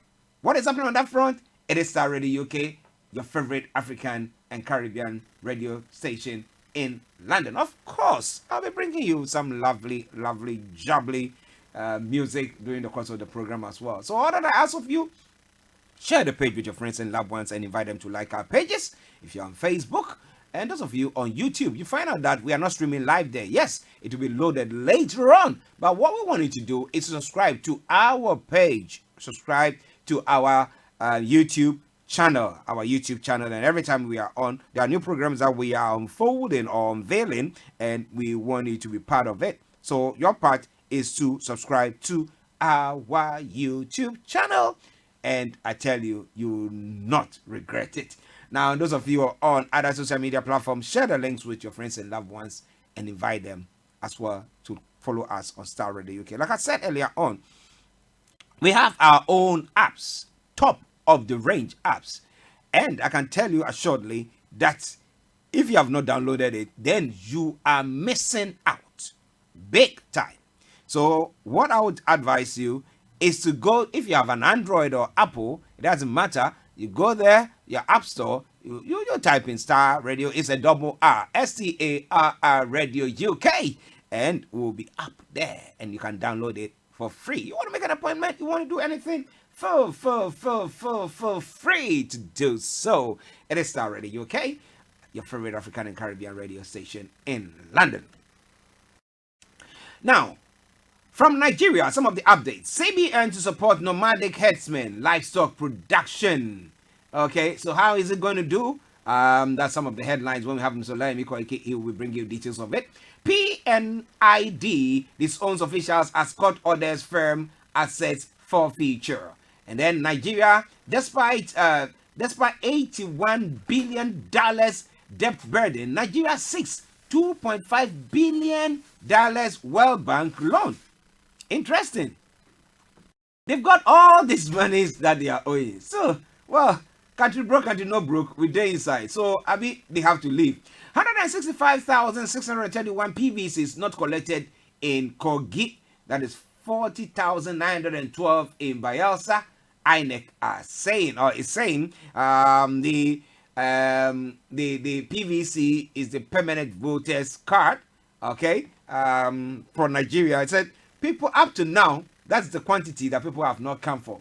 Could that have even changed the results of the elections? Maybe it could have, if you look at it nationwide. But well, as to whether the people are dead or they've lost maybe their receipts or whatever, we're not very sure about that. Now, can false eviction order 100-year-old Kaduna church? Well, that is another one. Here we'll be saying that, look, when there are churches or there are not churches but buildings or properties that have lived very long time and they protect them. They become like protected species. But these are protected structures that are kept, and even the state comes in to help to maintain it at times. So, what is happening? Let me bring you details of the Kaduna State chapter of the Christian Association of Nigeria has raised alarm over purported eviction order handed down to one of its churches in Zaria, Kaduna State. The Kaduna State Urban Planning Development Agency allegedly served the 100-year-old St. George Anglican Church, Sabon Gari, Zaria, the 7-day notice, which is claimed was a directive from the state governor. The notice was also claimed that the compensation had been duly paid to the church. The notice, which was not dated, was addressed to house number 27, Church House, Sabon Gari Market, Zaria, which in the actual sense is St. George's Church. It read, reference to the directive given by the executive governor on the issue of market development, which compensation has been duly paid. However, you are hereby directed to vacate your residence within 7 days from now. Failure to comply will leave the agency with no option but evict you at your own expense from the 19th to the 24th of September. The signatory of the notice did not include his name, but it was signed by the zonal head of the Kaspuda on behalf of the zonal manager. It was gathered that the agency planned to pull down the structures to pave way for the expansion of the Sabon Gari market. But the state CAN chairman, Reverend Joseph Hayab, in a statement on Thursday in Kaduna, faulted the eviction order. Hayab noted that the notice was suspect. According to him, such an order wouldn't have emanated from the governor of the state, Malam Nasiri El-Rufai. Though in 2016, the chairman claimed the state had made such moves to relocate the church to pave way for the expansion of the market, but later realized that the church had all valid documents. Now, the chairman in the statement entitled Governor Nasir Rufai should call Kaspuda to order partly stated, "We are alarmed and apprehensive about this. If it is true, that is a directive from the governor, but we doubt much if the governor issued the directive." Now, this is because in February 2016, the government made move to relocate the church to pave way for the expansion of the market, but later realized that the church had all valid documents and that even some parts of the market were on the church land. Following the presentation of the necessary documents by the church, the matter was resolved amicably. We wish to state categorically that no compensation was paid to the church. Where did the Kasubda officials get the false information that compensation had been paid? Or are the Kasubda officials playing a script? Or are they being used by some faceless trouble entrepreneurs to provoke Christians? It should be noted that the church, which was founded about 100 years ago, was liberal enough to allow the market in question to operate in some parts of its land. Is it now a crime to be liberal and accommodating? And that is the question that they've posed there. What do you think about that? Here, you have churches that is being protected, or old buildings that are being protected. They will pay to maintain that, and it becomes a tourist site. But when it comes to ours, we just go on, bulldoze it down, and then get on. Meanwhile, we are not lavishly living in an economy where we can decide or we can choose to just waste. Every little counts and is needed. However, this is what the Kaduna State seems to be doing now, but we'll be following it and we'll let you know. Hopefully by Monday, we'll let you know what is happening there. Now, Makinde constitutes electoral body, and Akwa Ibom Governor Emmanuel PDB speak on tribunal victory, advises APC. Okay, so that is some of the stories making the rounds in Nigeria. Nigeria arrested for smuggling 31 illegal immigrants and embracing our differences. Nigeria listed among 41 countries in need of external food assistance. But we can go to the extent where we are thinking of going to break down a whole edifice. You ask yourself, what is that all about? Nigeria shuts aid group for feeding militants. It is Star Radio UK, your favorite African and Caribbean radio station in London. We take a commercial break, and once we come back, we'll be analyzing some of the news that is making the rounds here. Stay tuned. and don't touch the dial.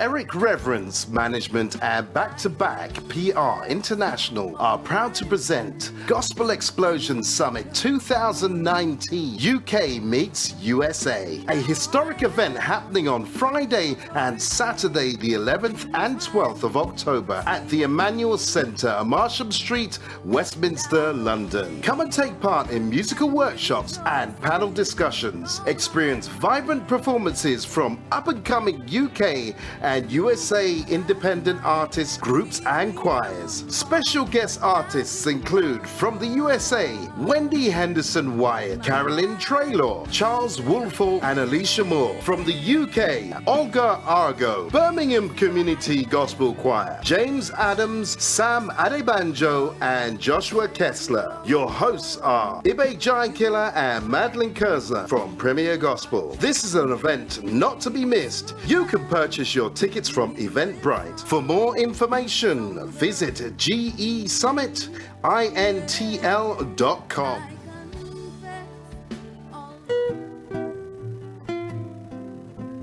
Are you looking to deliver that urgent package and intact? Connect Time Logistics guarantees reliable, fast, secure, and time-sensitive door-to-door delivery services across Ghana, Africa, and indeed worldwide. Our services include air and sea cargo, vehicle shipping, and excess baggage. Connect Time Logistics has a specialized and dedicated customer service team to ensure prompt delivery to your door. Call our London office +44 208 291 7575 or +44 208 858 6600. Book online at www.connect-ta.com. Connect Time Logistics, connecting the dots in worldwide professional delivery services.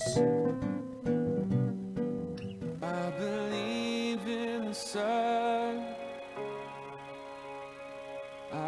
What's the hidden truth or mysteries behind the supernatural? Do angels really exist today? Is healings and miracles real? Can I hear the voice of God? Was there inspirations and challenges in ministry? Can my eyes be open to see beyond the natural? Can I operate in the gifts of the Holy Spirit?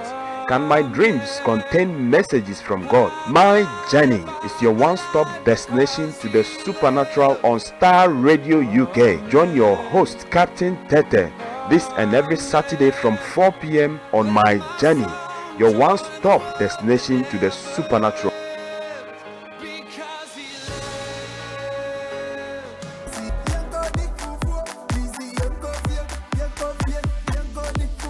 Hello, good people. I'm back again, and this time it's about Mama's Choice Fufu Mix. It comes in 2 flavors and it contains essential minerals and vitamins. It's gluten-free. You can grab one from the nearest Afro-Caribbean shop or the corner shop next to you. Insist it's Mama's Choice. It's certified by both the US and the UK Food Standard Boards.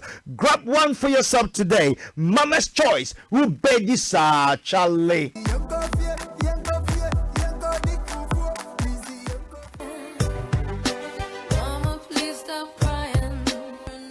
Listen to Aunties Mary, Lottie and Regina on the Family Enrichment Programme on Star Radio UK. This and every Saturday from 6 to 8 p.m.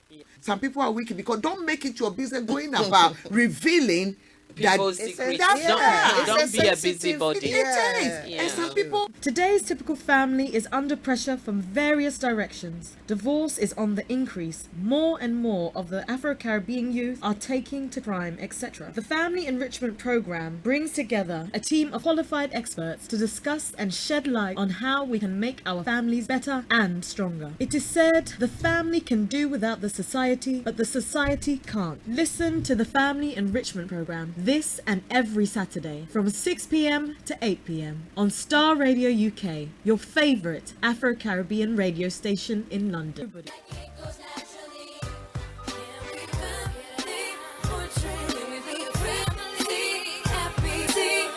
Download our app in iTunes and the Google Play Store.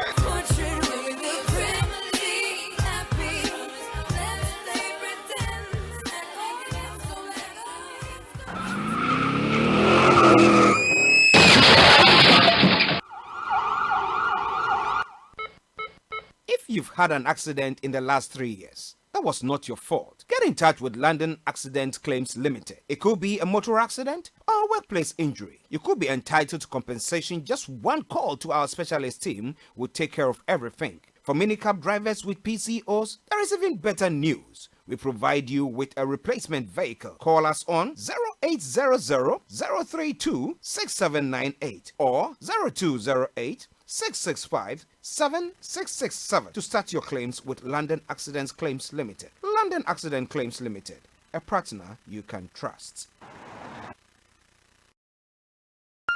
All around the world. Hi there, this is CJ Buckman, your life coach. And whenever I'm in London, I listen to Star Radio UK right here. But guess what? You can listen to wherever you are. Welcome back to the program. It is Star Radio UK, your favorite African and Caribbean radio station in London. I'm bringing the time now to 11:28.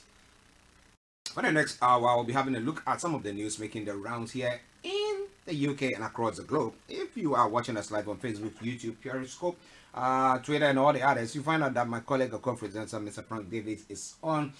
Frank, good morning to you. Actually, good morning and good morning to our listeners, followers, and our supporters, wherever they might be. Okay. I hope you've had a nice morning so far. So far, so good. We can't complain. Once we are live, I've had some peanuts. For listeners, I love peanuts. Whoever knows me will tell you that I love peanuts. So I've had some peanuts. Peanuts for breakfast. That's a new one, isn't it? When I have my coffee here. I think now that you said the peanut, I think I'm going to make some peanut with that thing. I think it will be good. Very tasty. It will be very nice. Kofi Ali, don't hold this against me. Why? Don't tell me it's from Africa. So it's from West Africa. So if we vote, we might be able to get more of the peanuts. I think we will vote for some. Yes. Yeah. Frank, I think this one is some nice. I tell you, a combination. It will be nice. A combination of peanuts and chin chin. You can't miss it. You know, listeners, we're starting Fridays, no? So let's get into the Friday mood. Yes. Now, we'll come to some of the stories that is making the rounds here in the UK, and then we'll move on. But in Nigeria, I'll just touch on one story that making me quite worried about what is going on. Now, they have a church that has been in place for more than 100 years. We talk about planning. And then this church was served, they said they were served a letter sometime in 2016 to say that they should, eventually they want them to move from that place. That's in Kaduna. Is it Kaduna? Yeah. And then at a point, they resolved it. They saw that even the place, the property, the land that the church has, was legally acquired.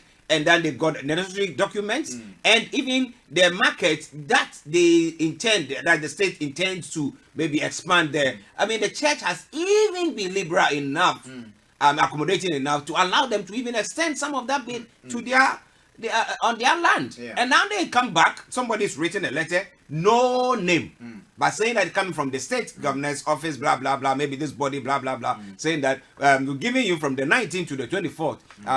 We've compensated you, and that's one other question. But the church chairman is saying that look, they've not received any compensation unless maybe somebody is down the back door. They're now giving them that. But if it comes to, you look at the UK, we have edifice, a lot of them that are old, and they will want to maintain it because they will say, oh, this building, it was built by these people, so people can come there, just have a look at it and pay some money.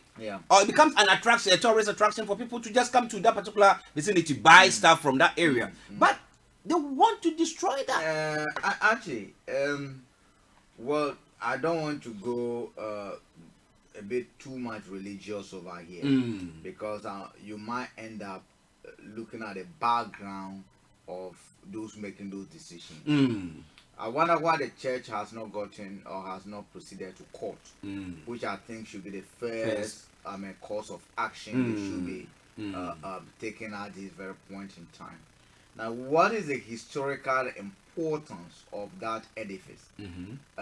We know certain, if you take UK for instance, in Nkrumah's room, where Nkrumah used to sleep when he was in London, is actually a place of historical importance. So Heritage England have actually acquired that property put a kind of an emblem over there that people pay to go and visit. Yeah.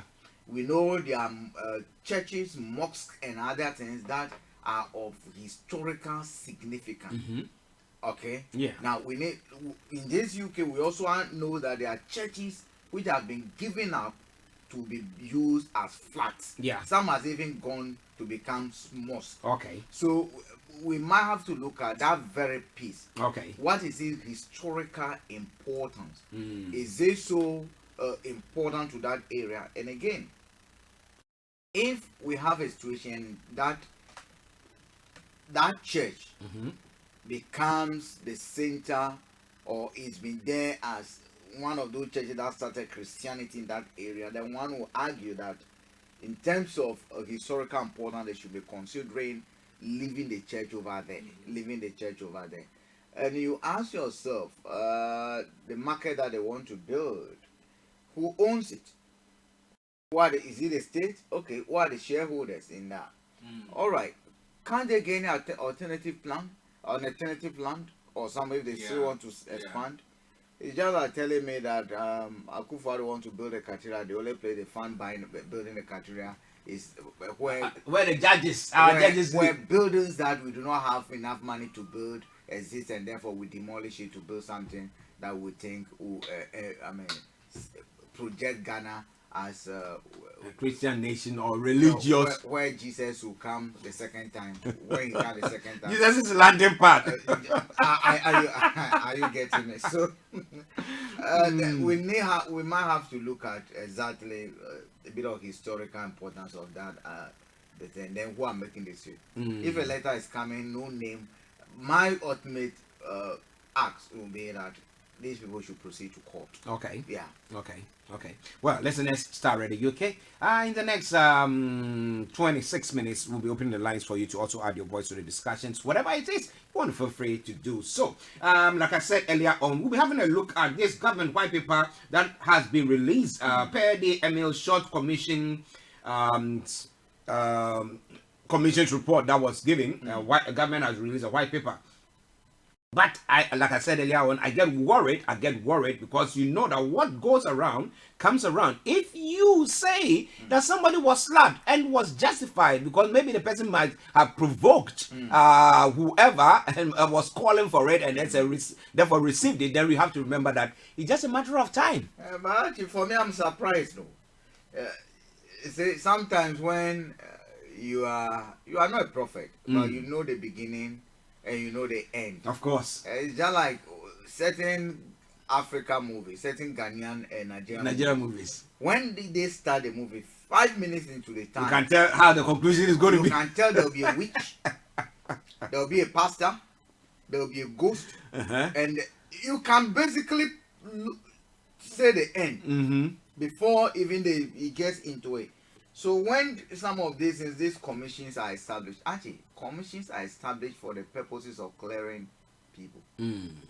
That is the essence of commissions. It's a whitewashing machinery, which is actually backed by legal, the legal framework of the country. How many times have you seen a commission established, someone punished? It's never happened. Let's take even corruption commissions. When Mahama established a commission to investigate the Brazil, who was punished? It's in the pipeline, yeah. Actually, when what do you call it? The parliament scandal. Yeah. A commission was established. What happened? A committee was established. What happened? They went there, drank tea, and then when there was cash for seat allegation, what happened? Commission. And what happened at the end of the day? You see, actually, you might have to come to a realization that politicians these days use legal frameworks just to be able to justify whatever they are doing. Okay. You will recall not too long ago, about a week or 2 weeks ago, when President Akufo-Addo went delivering a lecture or a speech at Ghana Bar Association annual conference. What did he say? He said he is not the one who clears. Who he is not the one to prosecute the people. And even 4 days ago, he said he will not prosecute people that based on mere say.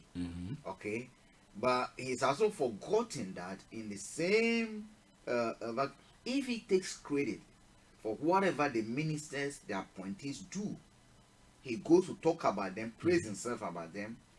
Then when they go corrupting, he must also take responsibility. Besides, the constitution, I basically voted for him, and he is supposed to bring on board people he deemed trustworthy, competent enough to be able to judiciously use our resources.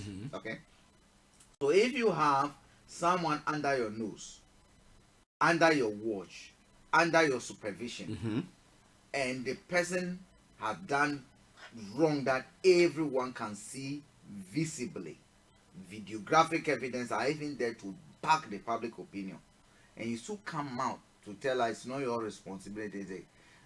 Actually, you should understand that. So this commission, look at BCO case, about the mining when the person was taking bribe cash. In any case, if for instance, let's just assume that it's not even bribery, the questions that needs to be asked: who was that person giving heap of money to the what do you call it, the presidential staff in his office? What was the document that was exchanged after receipt of the money? What did that document contain? What was the transaction between the receiver and the giver? What was being sold? What transactions were taking place? What are the evidence that probably a piece of land was being sold, a piece of house has been sold to be given? And in that case, didn't we agree that certain transactions should be through banks for tax purposes anyway? Are you getting it?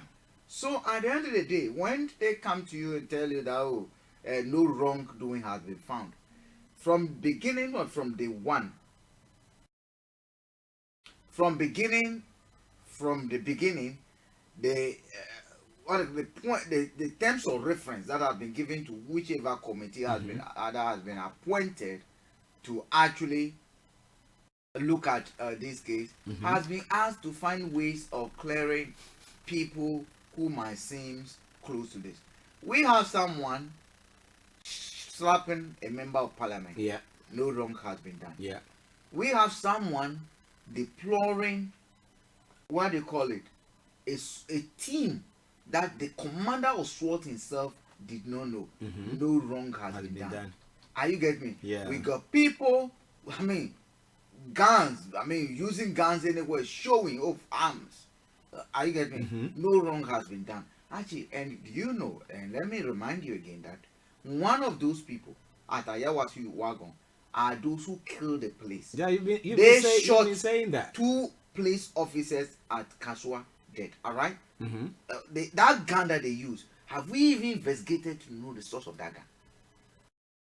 Right? Have the police, they've arrested the person, have they told us how the person acquired that gun? By that gun. Are you getting me? Could it be one of those guns that the national security gave to the Brad Champon gave them? Could it be that the state was arming criminals to kill people the state has used its resources to train? Because if it is a case that that individual, the gun that was used, was provided by Brian Champon and co, using our taxpayers' money, and they used that gun to go and kill the police officer or police officer that we have used our taxpayers' money to train, then what are we doing? Now you begin to understand how the wicked wizards and witches of Africa are operating. Wow, listeners, Star Radio UK. So that was not a surprise for me at all. Anybody who expected something different from that white paper, to be honest, might be deluding themselves. For me, no. The moment you hear commission or committee said, Jesus came to fulfill the white paper came to fulfill the whatever I know was going to happen. So for me, it doesn't surprise me at all. Well, listeners, that is Mr. Prophet Frank. Prophet Frank. If the white paper has called for the prosecution of those who were recommended to be prosecuted, I would see it as a surprise, because that would be out of the odd. That would be one. It would be something might have happened for that to happen. It means that our politicians, our prayers, have they begun working on them, or have they gotten a new revelation? But what we've seen is normal. You know, at times they give them, or most of the time, they give them terms of reference for whatever they're going to do. So, who defines that? It was on this platform, and I have the recording here. That Honorable Vanderpoel said that the committee that investigated the Ajako case could have come out of any other conclusion than they did because of the terms of reference that was given. So from day one, your hands have been tied. Actually, you're going to Dr. Martinez, or okay, you're going to meet at okay, let's assume that you've been asked to go to Kofi Ali's house.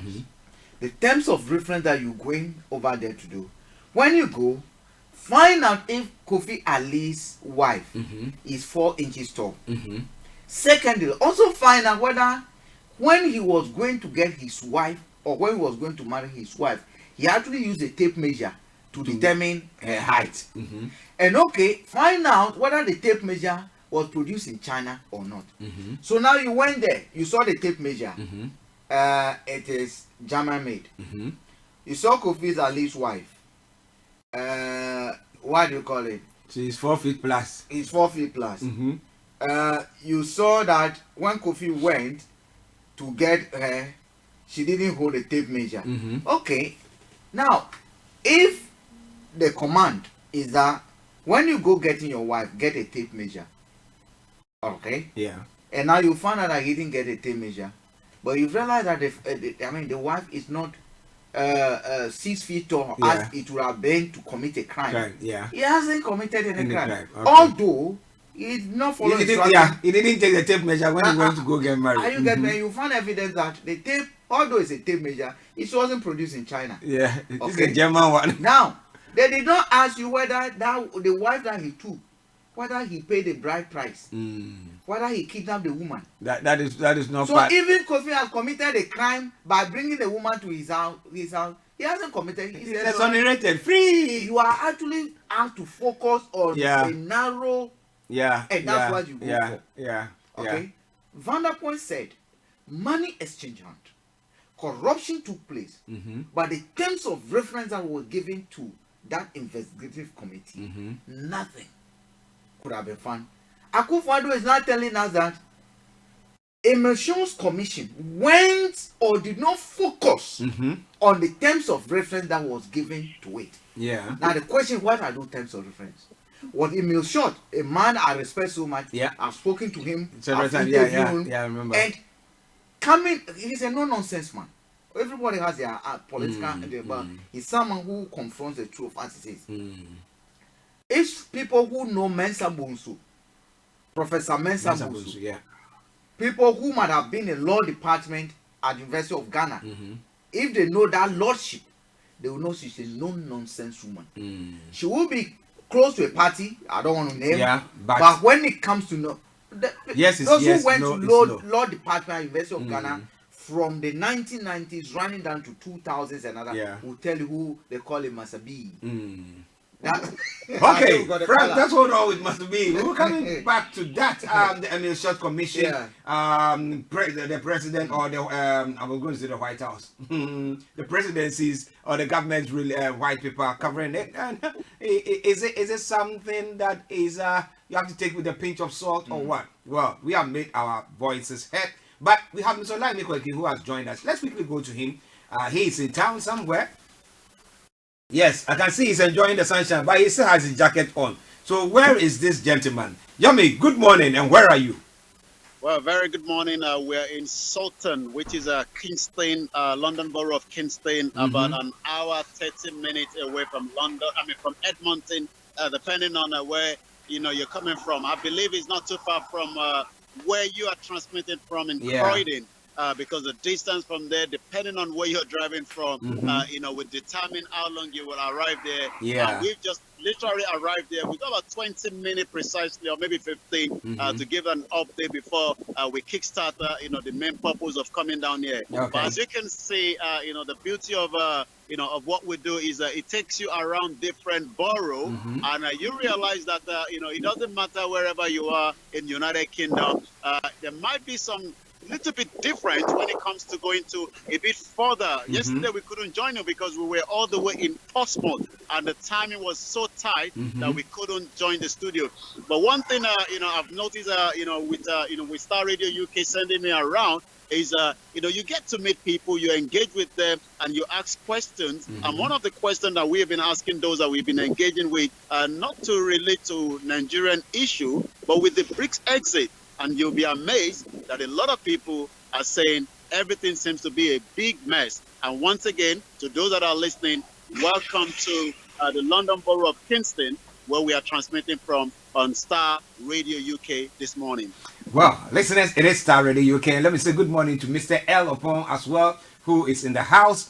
But we have Mr. Olai Nikoke broadcasting live from Sutton, Borough of Sutton in London, and bringing us updates from Nigeria. But Yami, before we go on to the headlines that you put, there is a story about a church in Kaduna where they've been issued with a warning to evacuate the place because they apparently they said that they paid for that particular portion of land because they want to be use it for their Gary market. I don't know whether they sell Gary. That's this kind of Gary, then it will be proper Gary.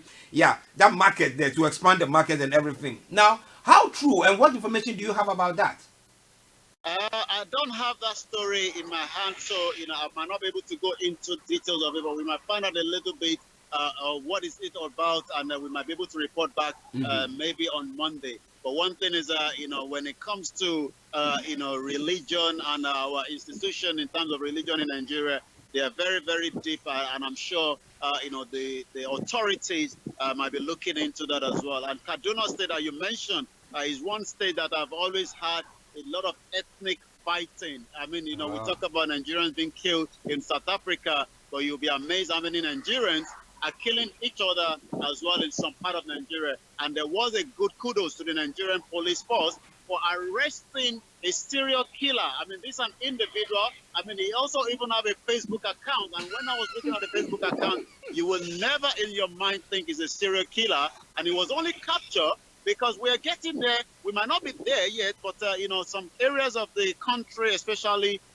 businesses that knows the advantage of CCTV and the use of CCTV was made useful to capture this individual that have killed almost 12 innocent girls. And let's say once again, a kudos to the Nigerian police, and let us continue to say there is hope. And I'm sure very soon, like we are seeing in any part of it, and I'm sure, while I'm reporting here, somebody must have probably picked me up from a CCTV, which I might not even know which one, and they probably be looking at what is he doing there, or maybe he's just working for the council, checking that everything is going according to it. And I go back again to you in the studio. Wow, interesting. Listeners, Star Radio UK. We'll go into some details, but we know that Mr. Olai Nikoke is a bit pressed with time. So let's go straight to him, and then we'll come back to some of the stories that we are talking about. Now, Buhari renews order on national security. The President, Muhammad Buhari, received security briefing in State House on the 19th of September. That was yesterday. And the other story talking about Army bans NGO for aiding Boko Haram. We've talked about this several times. How do they get their vehicles that they use? How do they get the means to buy all those arms and ammunition that they are using? But well, it looks like behind the scene, there are some people who are operating, or somebody will say chukokoing and causing that to happen. Yummy. Yes, you're quite right. That is an interesting one. I saw that press release, from the Army, indicting some NGOs of aiding the Boko Haram. I mean, Boko Haram has been one of the biggest problems, for the Nigerian security force that have been doing everything possible, to bring them down. But from the latest release of their press yesterday, indicating that some NGOs seems to be working, with the Boko Haram. It would be nice to know, which of this NGO, so that we can be able to maybe name and shame them. because you've got like Lee Schreiber that he's been in the captives of the Boko Haram for the last almost 573 days, if I'm right with the numbers, and they will still have more Nigerians as well, and they're still terrorizing as well because they still have a bit of upper hand in some local government, maybe not in every part of Nigeria, because the security, like the president also had an indoor security meeting with all the security officers, and we haven't got what they were discussing, but I'm sure it's about securing lives and property of Nigerians inside the country. I go back now again to you in the studio. And good morning to you, Mr. Frank. Morning, Olaime Kweke. Wow, listeners, from certain Mr. Olaime Kweke bringing you updates from Nigeria. But Yomi, interesting thing there.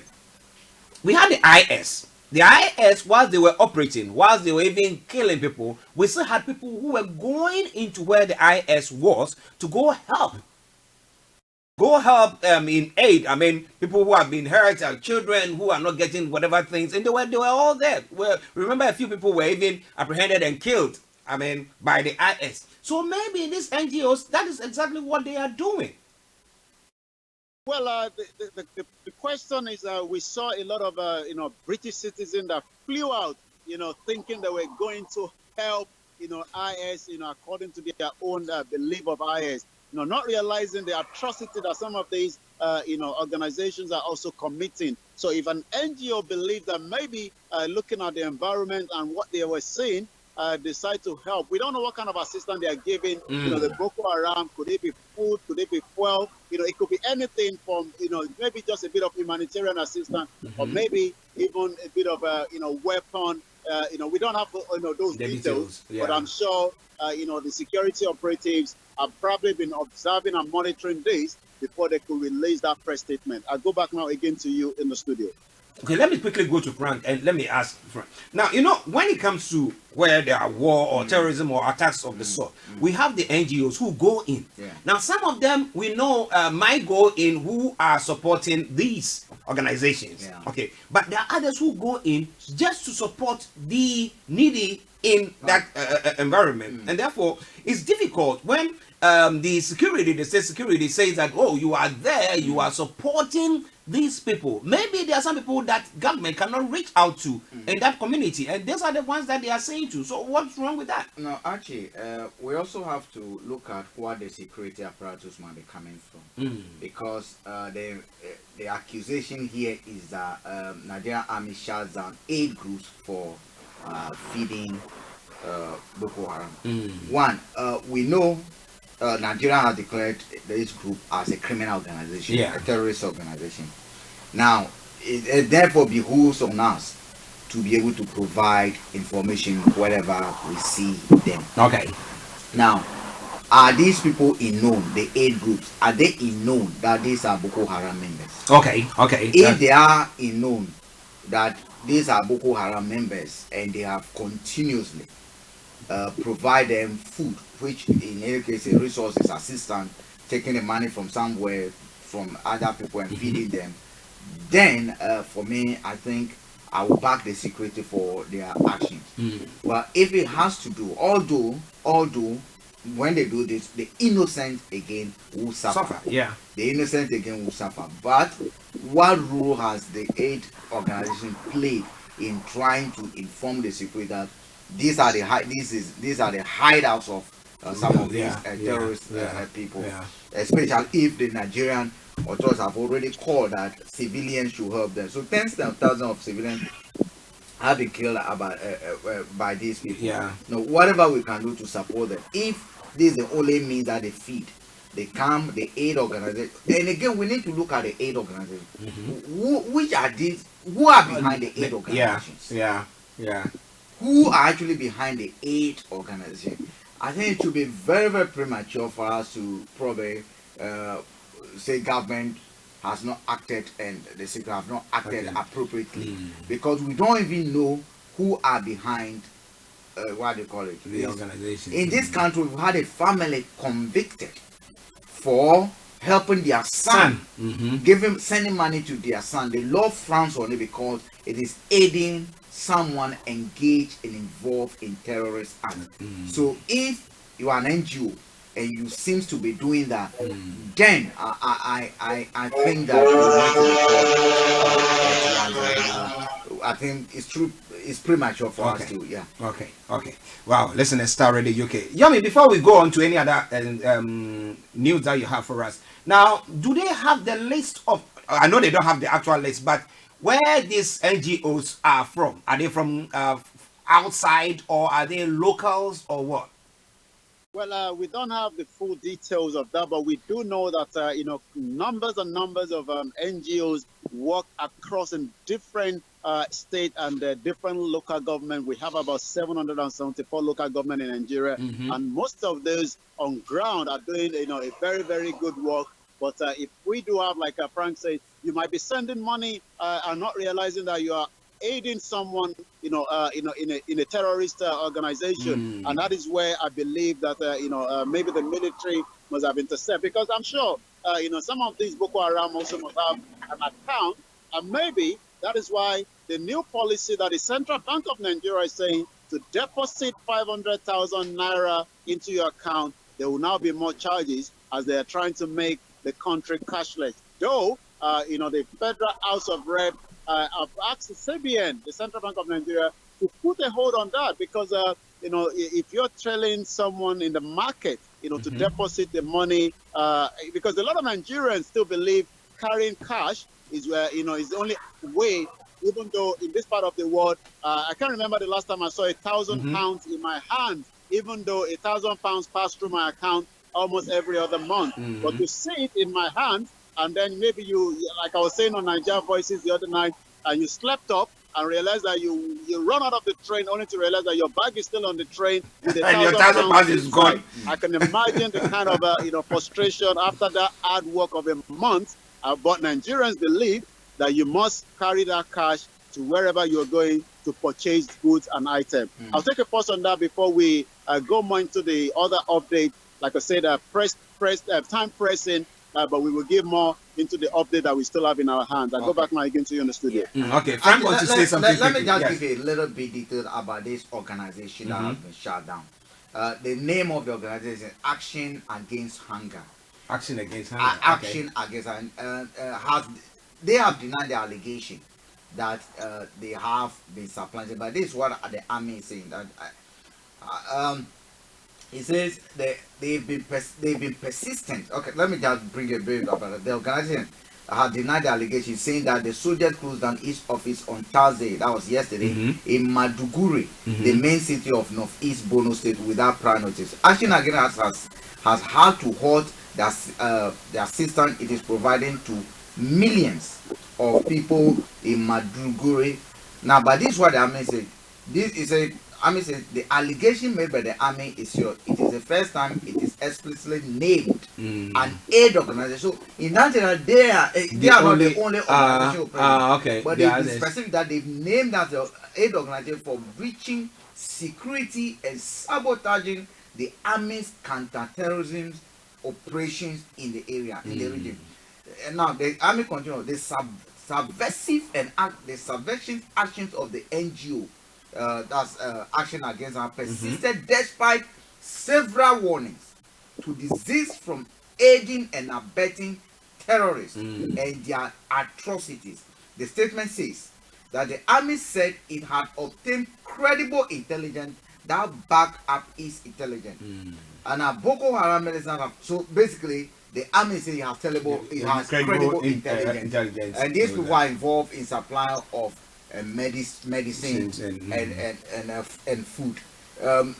Like I said, it will be too early for us to. The army will not act just like that. Let's give them some credit. Okay. Listen, let's start Radio UK. It's now a minute after 12. Let's go back to Mr. Olaimi Koiki, all the way in Saturn, bringing you updates from Nigeria. Yomi, which other stories have you got for us? Yes, sir. Let's go through some of the other updates that we have in our hand. The PDP urged INEC to warn, Yaya Bello. As we know, Kogi State will be having an election in November. So the PDP is advising INEC, APC against violence. The World Bank in talks with Nigeria for a fresh $2.5 billion loan. Federal government, state councils have shared 720 billion naira for the month of August. Ogun Custom commands one rakes 6.7 billion naira revenue. The federal government moved to nail money laundering terrorist financiers. Boko Haram ice war fleeing to North Central Africa, says the army. The NERC orders 3 hydropower plants must run.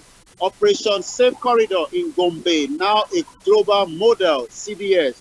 The Vice President Osibajo preside over the National Economic Council, where 100 billion will now be allocated to the livestock to make sure that we can have enough dairy and also in the country, and some states will be getting involved in that as well.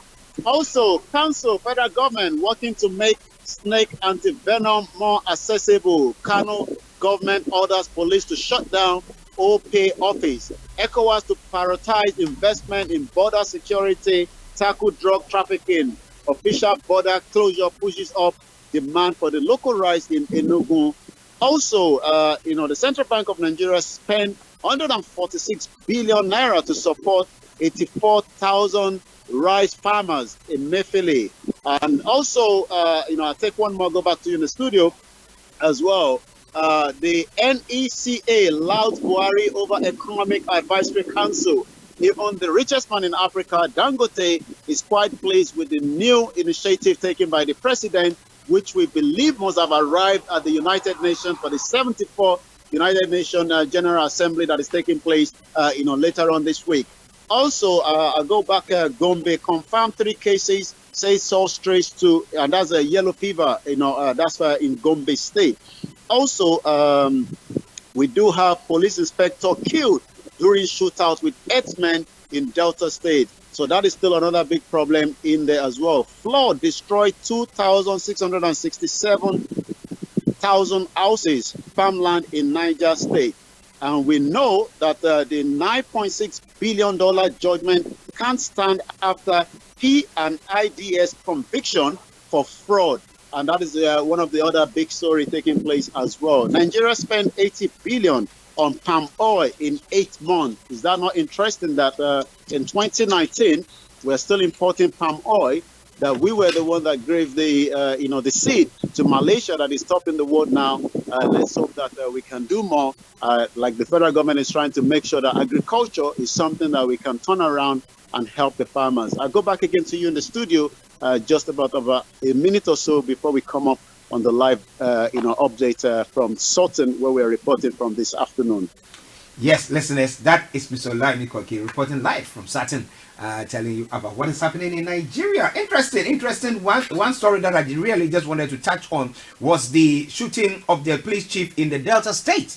And you remember that this week or last week, we did talk about the fact that the ECOWAS chairman or president was calling on Nigeria to open its borders, and you did raise concerns that this herdsmen issue, have they actually come up with any concrete thing to say resolve it, so that at least the herdsmen you give them entrance to your country, you know that they will abide by the rules. Now for them to come and then shoot somebody, and the borders, look, you're not going to be building walls like Trump's walls. It's not going to happen. So there are approved routes and there are not unapproved routes. And to the best of my knowledge, the locals, these herdsmen, are not going to be using cattle. How are you going to get cattle through an approved route? What they are doing is grazing all over. You get me? And do not forget, the borders between A and B are artificial. The border between Ghana and Togo are you don't see anything there. It's just artificial. Before you realize you cross probably a river, or someone tells you imaginary line on the sea. Have you seen water on this thing on it? A line. When you get to a flower, when you stand there and they tell you, let's go to Irish Sea. And they tell you this is what do you call it? This is Northern Ireland. This is Republic of Ireland. This is mainland. You're not going to be able to see it on the sea. Are you getting me? They are imaginary lines. Except where you see physical.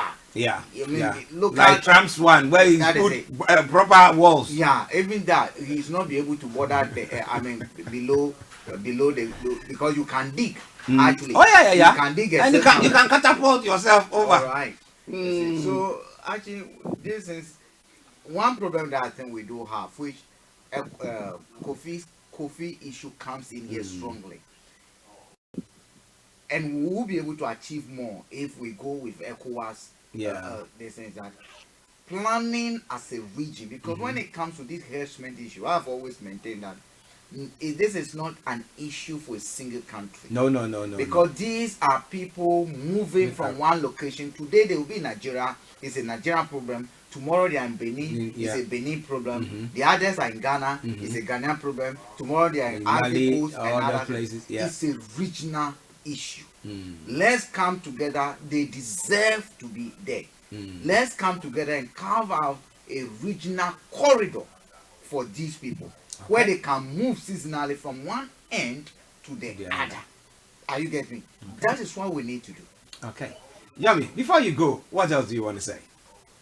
This evening, it's all about the talking drum, where we're going to be at the Nigerian High Commission from around 6 p.m.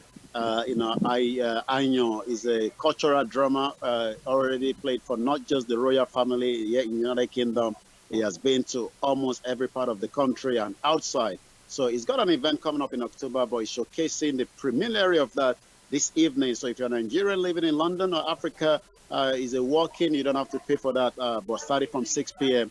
where we're going to be as well, and we'll be reporting that back on Monday. I will be giving more details of whatever is happening again within the Nigerian community right here in the United Kingdom. And from me here in Sutton, I say have a very pleasant weekend and continue to stay tuned with the one and only Star Radio UK, as we have so much program over the weekend. From me here, have a good afternoon, Mr. Archie and Frank, and to all our listeners around the world. Good afternoon, Mr. Olayomi Koiki. Listeners, it's Star Radio UK, your favorite African and Caribbean radio station in London. And this section of the program is sponsored by the Koiki Removal Services. So relax and let our professional movers take care of your move, whether it be single item, a full house move, man with a van hire, fixed price and hourly rate, fully insured service, parking, unparking, assembly, disassembly of furniture, short notice and weekend availability, wide range of supplemental services, local and nationwide, public liability insurance, good transit insurance. Contact them on +44 759 405 0979, +44 759 405 0979. Koiki Removal Services. Removal services made simpler than you think. It is Star Radio UK. We take a commercial break, and once we come back, we continue with the news as it's happening here in the UK. Stay tuned and don't touch the dial.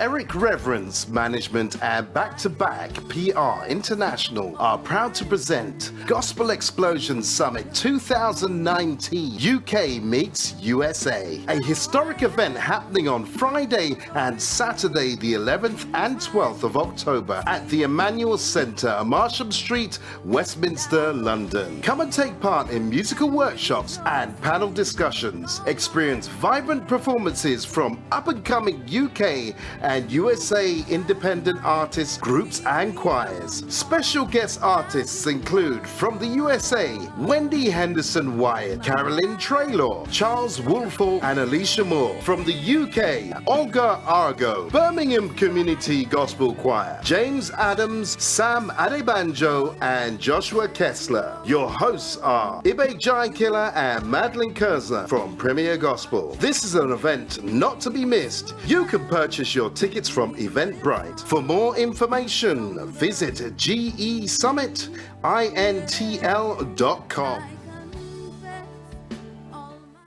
Welcome back to the program. It is now gone 10 minutes past 12. The lines are open. You want to join in the discussion this morning? Feel free to do so. Exactly at 12 o'clock, we'll be meeting or be joined by Mr. Dantabiri, bringing you what? The pension, state pension. That's what we're going to be starting from. So make sure you tune in to listen to us this day or this morning. It is Star Radio UK. It's now afternoon though, but wherever you are, make sure your dial is still logged on Star Radio UK, your favorite African and Caribbean radio station in London. Now let's go to some of the news making the rounds here in the UK.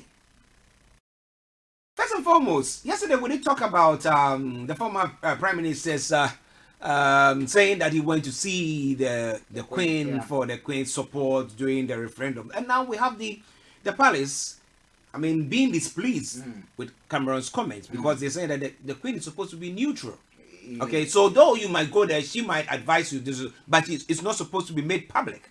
So for Cameron to now go on to do so, especially knowing that, then I asked myself, did he actually do the right thing, or he didn't know that? I mean, just saying that she raised her eyebrow was actually there are genuine mistakes and they are deliberate and calculated mistakes.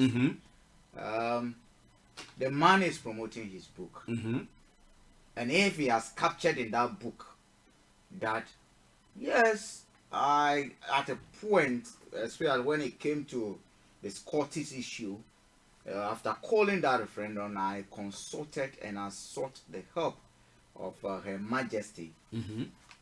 Someone would like to buy that book to find out exactly what she told the Queen. Okay.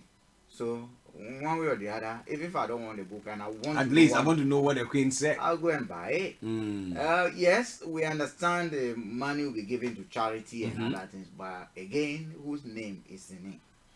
It will be laying the ground for another book. Which this time round will come to the proceeds will go into his pocket. Are you getting me? So at the end of the day, I do not see this as that's a simple mistake.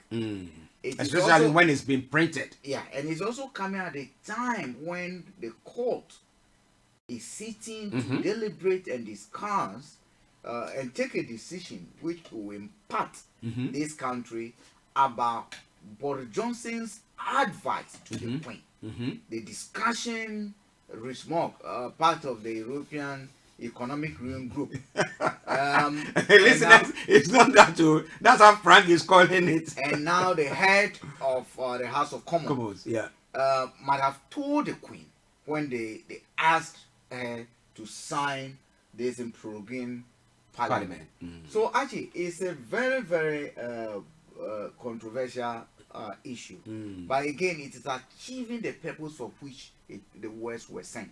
Okay. Our good Buddha say that the word sent will never return void. It has to accomplish the purpose for which it was sent. Yes. So David Cameron has sent this message, and that's why the two of us are discussing. Yeah. And the moment we discuss it, we talk about the book. It means that go and buy the book and see it for yourself. There's nothing like bad publicity sometimes. Of course. So at the end of the day, the words that he spoke are achieving the purpose for which that is publicity, and that's it. But you look at that. You talked about what the court is the Supreme Court is sitting on the case with the advice that they said it was a wrong advice that was given to the Queen for the proroguing of Parliament. And if we have prime ministers coming out to say, "Oh, I met the Queen, I talked about this," which we know that the Queen is supposed to be above any political affiliation, whatever her thoughts are, it's not supposed to be made public. And with the police, I mean, showing their displeasure, can any actions be taken? Well, no action can be taken. What it means is that the next time someone go there, tell her, look, don't go make that stupid mistake again. We know always they get advice. We know always whatever they do, they get, support from the background from them. I mean, prime ministers meet Queen every week. Yeah. Once a week, they're supposed to meet the Queen. Are they there to just, drink cup of tea and cup of tea? You know English tea, the Jamaican tea. The wild one. Are they there just to drink it or what? No, that is not what they are there for. They talk, they discuss, and in each of those occasions, someone will drop a hint about what they want to do, and the Queen will comment on it. So it's not. It's only that you are supposed to keep such things so that nobody draws the Queen into the political arena. You remember that sometime I think when they wanted to repatriate, is it Abdul Hamza or something? I think they were trying, and then we had the European courts trying to put impediments in the way of the Home Office minister then, secretary then, that was Theresa May, and you got a point that the Queen made a statement and it was published. Somebody said it, and it came out again. And now, if you were Scottish who wanted so much and independence, knowing that so I mean our fortunes were turned because the Queen actually stepped in. How will you feel? No, actually, like again, let me go by that.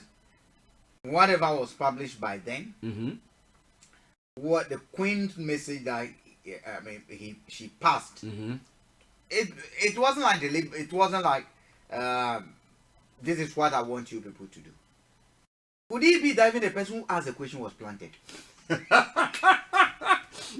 Because it was a question someone asked from the public. And then the Queen said, "I think through it properly. And the decision that you want to make." Could it be that the person? It's not far-fetched that the person was planted. No, you're gonna be able to look for everything that is being done. Everything is possible. Okay. I get me. Could it be that person was planted? Wow. Are you getting me? Like yesterday or the day before yesterday when the labor people planted somebody in the hospital. No, that one was not planted because we know that the son is actually in the hospital. So yes, he's a labor person, but everyone has a vote anyway. But I do not think that it was labor that asked him. To go and do that. Yeah. They can't support that evidence. In any case, he asked genuine questions as a citizen of the game. In fact, the person who asked the Queen was a UK citizen, is a subject of the Queen. And she was asking Her Majesty to comment, and she commented. Did he have an influence? Probably yes. Probably no. No. If you ask today, some people voted because the Queen asked them to think, and then they look at the Queen and say, so if we vote and leave, it means that the Queen might not. They did have effect. Definitely. We cannot measure it. We can't though, but definitely it could have had positive or negative. Whichever. But we know the tendency for it to have a positive, effect was higher. Higher, yeah. For the Queen to be going around that at that very point, actually nothing is straightforward. Well, Frank says nothing is straightforward. What do you think? You want to share with us? Call us on 0208-133-2257 or 58. 0208-133-2257 or 58. If you want to if you want to text or WhatsApp us, it is 075-3966-1744. 075-3966-1744. If you're in US or Canada, it's 001-718-303-2737. 001-718-303-2737. Twitter is at Star Radio UK, and our email address is info@starradiouk.com. With me in the studio is my colleague and co-presenter, Mr. Frank Davids, and I am Archie. Now, Conservative Party is targeting over 45s with Facebook Brexit ads. Now, we talk about the fact that when the Americans were going for the election, the presidential elections, now we're saying Facebook were targeting people. They were targeting people. And we there have been people who have said that was wrong, that they shouldn't have done that, and that they even, what do you call them, that company here in Oxford or Cambridge Analytica had used people's information to be doing all those things, sending. Now, if the Conservatives are doing this at this time, knowing that election is inevitable, do you think that they've breached any or broken advertising? They haven't done anything. They'll be stupid not to be doing it anyway. You're gonna look at your strength, your weakness. You're gonna look at people you want to get involved in your campaign. The people Labour is also advertising. All the parties are advertising. So it will be, silly on their part and stupid on their part if at this time they've not start doing and preparing themselves for the battle ahead. Because actually, after the Supreme Court case, according to analysis, 3 things are likely to happen. If Boris Johnson loses the case, and if no order follows that, what do you call it, the Lord, Barker and the Lord in charge of the House of Lords should recall Parliament, but the Johnson can decide not to do anything. Can decide the timing. If there's no order to say bring them today, bring them tomorrow. So I'll bring them later. I'll bring them. Are you getting? Because that's an executive decision. Yes, you've ruled that the decision I gave to the Queen was wrong. How I did it was wrong. But we record today, and then we tomorrow I say I've decided we should go. This time I didn't premeditate anything. Are you getting me? That's another thing. Or I say, well, let's come back. The Queen speech, we bring the Queen's speech. In this term one, you vote against it. Once you vote against the Queen's speech, the government is gone. Yeah. So now we're going for election. That will go for an election. Yeah. So basically, the scenarios for an election are on the table. Because if you bring the Queen's speech and it doesn't pass, the government is gone. That's a technical no confidence that has been passed in you. It means that you cannot. So if they bring the Queen's speech now, assuming they bring the Queen's speech now, and the vote is down 14 days without going to the European Parliament, elections are on. Are you getting it? Now if they say, okay, fine, come next week, go to Parliament, recess. What are you going to do? And now you see, most of the parties are not even having their party conferences. The only difference over here is that usually, before they go for their party conferences, a motion is brought before Parliament by the government, saying that okay, we want to break between this and this time for parties to go for their conferences, and that motion will have to be debated, and then the MPs will have to approve it in Parliament. Yes, they've taken advantage of this break to be having their party conferences, but that doesn't mean that under normal circumstances that should have been, MP should have agreed that this period of time from A to Z is being taken. And from that, we're going to do our party conference, and that motion should have been agreed by the gentlemen and honorable ladies in the house. But this didn't happen this time. So, Angie, if it goes against the government still has a card to play. Okay. Still has a card to play. And do not let's forget it. The main reason, Parliament was prorogued is Boris Johnson that who don't want to go out of government early. Because it is obvious that nothing was going to pass. And he wants to use the Queen's speech to hold himself back because people have respect for the Queen. Once the Queen comes there, hardly would they vote against the Queen's speech. I get me. But this time, if the evidence that is the Queen who gave advice for Scottish, then Scottish are also going to vote against the Queen's speech. Yeah. Oh gosh. We are in some. I think it's good for me. Like keep on saying, if I know Kofi Ali might be writing his book, it is a very, very good time to be actually. Look, we've heard about Christopher Columbus and other things. I imagine how they were go alive. to Africa and how they felt about the whole thing. Those who were alive, how they behaved. I imagine when the British stole the jute and the coffee on the seas to China and captured Hong Kong. I imagine how the Chinese who were living in the British might have felt. Do you know the other song, not the one that God Bless the Queen? Land of Glory. Rule Britannia, rule the world. Have you ever listened to the words of that song? That song, I don't want to talk about it. At times I think this one is proper, like, what is it? It's slavery. So people want to like rule over you. When you listen to that song and you are British, I have no doubt that whatever spirit that is dead in you will be reawakened. Yeah. It is a so patriotic tune that when you listen to it, you feel like going to carry the Queen, put her on your head, and then say, "This is our hero. This is our Lord." That's a very short piece of song. But the arrangement and the words that are in that song. Very patriotic. Very, very, very, very. If you're not part of them, you think that these people want to intimidate us properly. Actually, I can imagine the whole army singing that song before they go to battle. And I can imagine that even if your leg is broken, you feel like this time I'll do it for the land.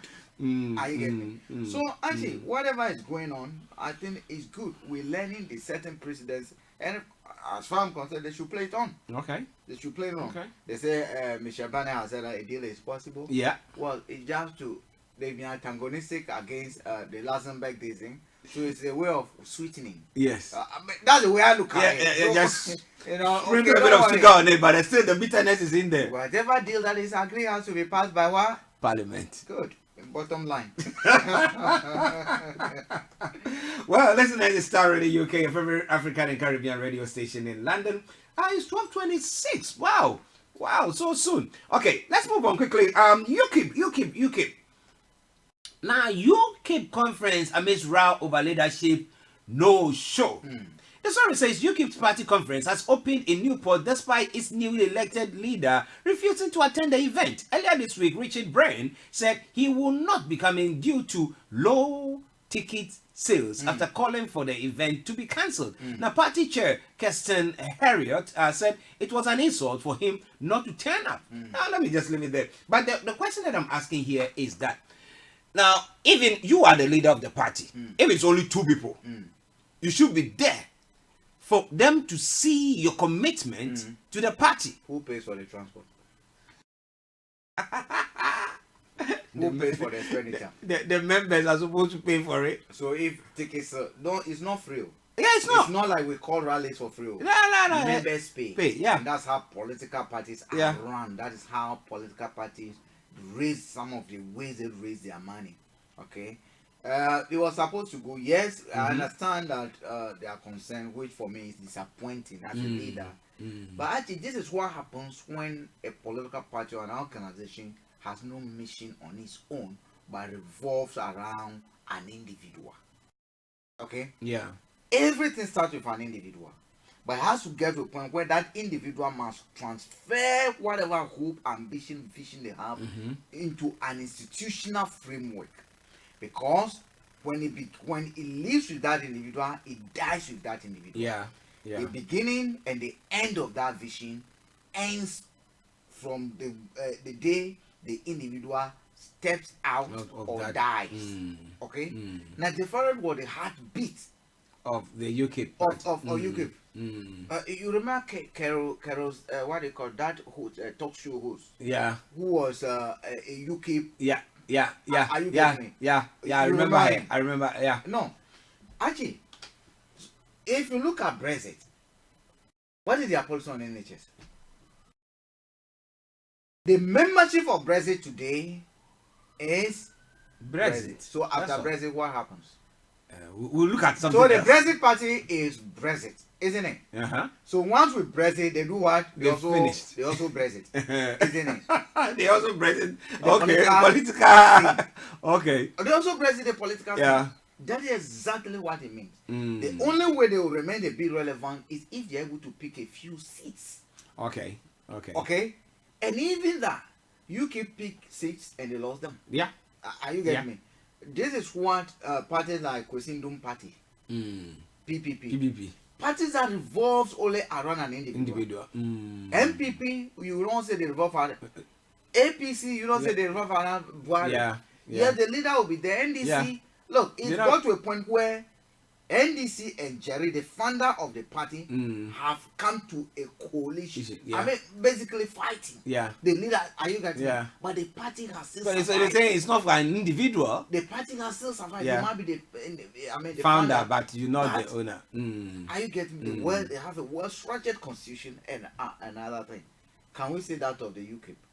Yes, they might pretend to have it, but the fact is that who is actually the heartbeat of who are the heartbeats of those parties? Most of the heartbeats have actually melted away and they are now forming in Brexit. Because that is it. Yeah. So I was asking, do they have any relevance at all? The leader, their watch leader is saying UKIP remains relevant. And it says UKIP remains relevant, says leader in Wales. Let me say UKIP remain relevant is needed now like never before. Its leader in Wales has insisted ahead of a party's annual conference in Newport. UKIP has struggled badly since helping to secure a Leave vote in 2016. Early days soon, the party's newly elected leader Richard Bryan said he will not be attending the conference due to low ticket sales. So it's our money. Having come out on top across the UK in 2014 election, that UKIP finished 8th in this time around, losing all MPs as the Brexit party led by former UKIP leader France swept to victory raising further questions about UKIP's future. So UKIP moved, Nigel Farage moved, and all the MPs that they had, they all lost them. They all metamorphosed to become Brexit party. So actually, assuming something happened to Nigel Farage today, what will happen to the Brexit party? That is kaput as well. I pray for them. Okay, listen to Star Radio UK. Our time is up for us to go for our money hour. But there's one story that's making the rounds I wanted to have a look at before we go. Donald Trump has denied a report alleging he made a promise to a foreign leader, something that sparked a whistleblower formal complaint. The Washington Post said the intelligence official found the commitment so troubling that they went to the department inspector general. In a tweet, Mr. Trump dismissed the claims as fake news. Democrats are trying to get the complaint turned over to Congress with the details still unknown. Only a few details about the complaint, which was filed on the 12th of August, have been made public. Intelligence Committee Inspector General Michael Atkinson said the complaint consists of a series of flagrant problem, abuse, or violation of the law that involves classified information. A letter to lawmakers revealed it is not yet known who made the complaint, which foreign leader Mr. Trump was speaking to, what promise, if any, was made, and whether Mr. Trump took any actions as a result of that. And it's quite, because he goes. I remember before when he was a candidate, candidate Trump, he was then shouting, Russia hacked into the US. I mean, all those things. I mean, it's not right. Yeah. And now he has been found out to have talked to a foreign leader. I mean, promising whatever. We're not sure who the foreign leader is, but I can vouch that it could either be Russia or Saudi. Those two. Actually, those Middle East issues is politics, and for me, because of what happened in Iraq, what happened in Iraq and Libya. Yeah. Anything that is coming, especially from the U.S. sources, I think it would be a bit of skepticism. I just want to question more. So usually I just prefer to just ignore it, and because today something will come, tomorrow another thing will come. Today something will come, another thing will come tomorrow. It's not as straightforward. There's a little politics that is going. It's about how it's a media war that is being fought alongside economic war. How do we create a scenario that will be generally accepted by the general public, so that when we act in a way, it can be deemed legal? That's exactly what they're doing. Yeah. Wow, listeners, thank you very much for tuning in. It's 12:34, and we're taking you to the money hour, where we're looking at state pension. But Frank, before we leave that scene, what do you want to tell listeners? Actually, I don't want to. They should have a great weekend, and they shouldn't meet. They have praise on Sunday at 7:30. Tomorrow at 4:30, we have a powerful program. At 4 o'clock, program on my journey. This evening, Ifya. Yes, Ifya will be in the house. There's a special guest. I'm not going to mention the name. Okay. You want to know? Make sure that your dials are still locked on Star Radio UK. Stay tuned and don't touch the dial. We have Mr. Dan Chabri talking about state pension. No other person than our money man himself, Mr. Dan Chabri, CEO of GIL Accountancy Services, on the money hour. He's going to put some money in your pocket. We've already put some money on air for you, 5,000 and stuff like that, 1,000. So, but now he's going to put more money in your pocket. Mr. Chabri, good afternoon. Good afternoon, Archie and Frank. Good afternoon. I've been listening to your wonderful program this morning. How are you, sir? I'm good, thank you. Yeah, I know that you are a sports enthusiast. Somebody would say I'm in a comfortable lead. Oh, okay. I know you are a sports enthusiast, especially football, when it comes to football. Have you heard everything that is going on in Ghana? I have, and one can only be saddened by what is happening. I just hope that the authorities will be able to put their foot down and put measures in place so we can get our football back on track.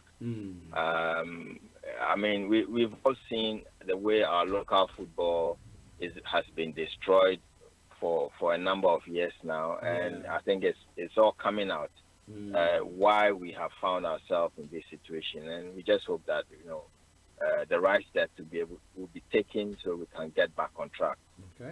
Okay. Wow, listeners, a bit of football there for you. But now let's come to our money, our proper. Now, for the past couple of weeks, we've been having a look at getting your foot on the property ladder. I mean, first-time buyers. Yes, and we've been having a look at this. Not just first-time buyers. We also looked at some of the schemes people who have owned properties before can also take advantage of. Okay. So only one man, one property. Exactly. So long as it's your only property now. Yes. So for the sake of the listeners who were missed those bits, I mean, if you can go to our podcast session, you can go to our website and follow us from there. You can have a look at the past 2 weeks, the programs that we've had, the discussions that we've had, and we'll give you details of it. But before we go on the discussions today, can you just quickly touch on the areas that we did touch on the past 2 weeks, please? Right. So for the past 2 weeks, we looked at 3 schemes that the government has put in place that can help anybody who has not yet gotten onto the property ladder to be able to get themselves a property. And we looked at those 3 schemes. The first one we looked at was the Help to Buy equity loan. So basically, the Help to Buy equity loan helps you to be able to raise a deposit on the property that you have. So we said that if you be able to, you can have 5%. If you can raise 5% of the equity, the government will give you an affordable loan of 20%, which you can put towards your deposit or towards buying the property, and then the rest of the 75% can go on your mortgage. And it's actually a very affordable way of paying for your mortgage. And then the other scheme we looked at was the help to Buy ISA. And there we said that if you making savings towards buying your property, then it's actually tax efficient for you to be able to save through a Help to Buy ISA. And what happens is that whatever money you have saved, the government will be able to add another 25% on top, up to a maximum of £3,000. So if you manage to save 12,000, then the government will top it up with 3,000, and then you have 15,000, which you'll be able to use as a deposit. And we looked at various criteria. For example, the purchase price of the house has to be up to 250,000 anywhere else in the UK, or up to 450,000 if you are in London. And then lastly, we looked also at the buying through shared ownership scheme. So if this is where you are probably renting a property from a council or a housing association, you can have an arrangement where you can own part of the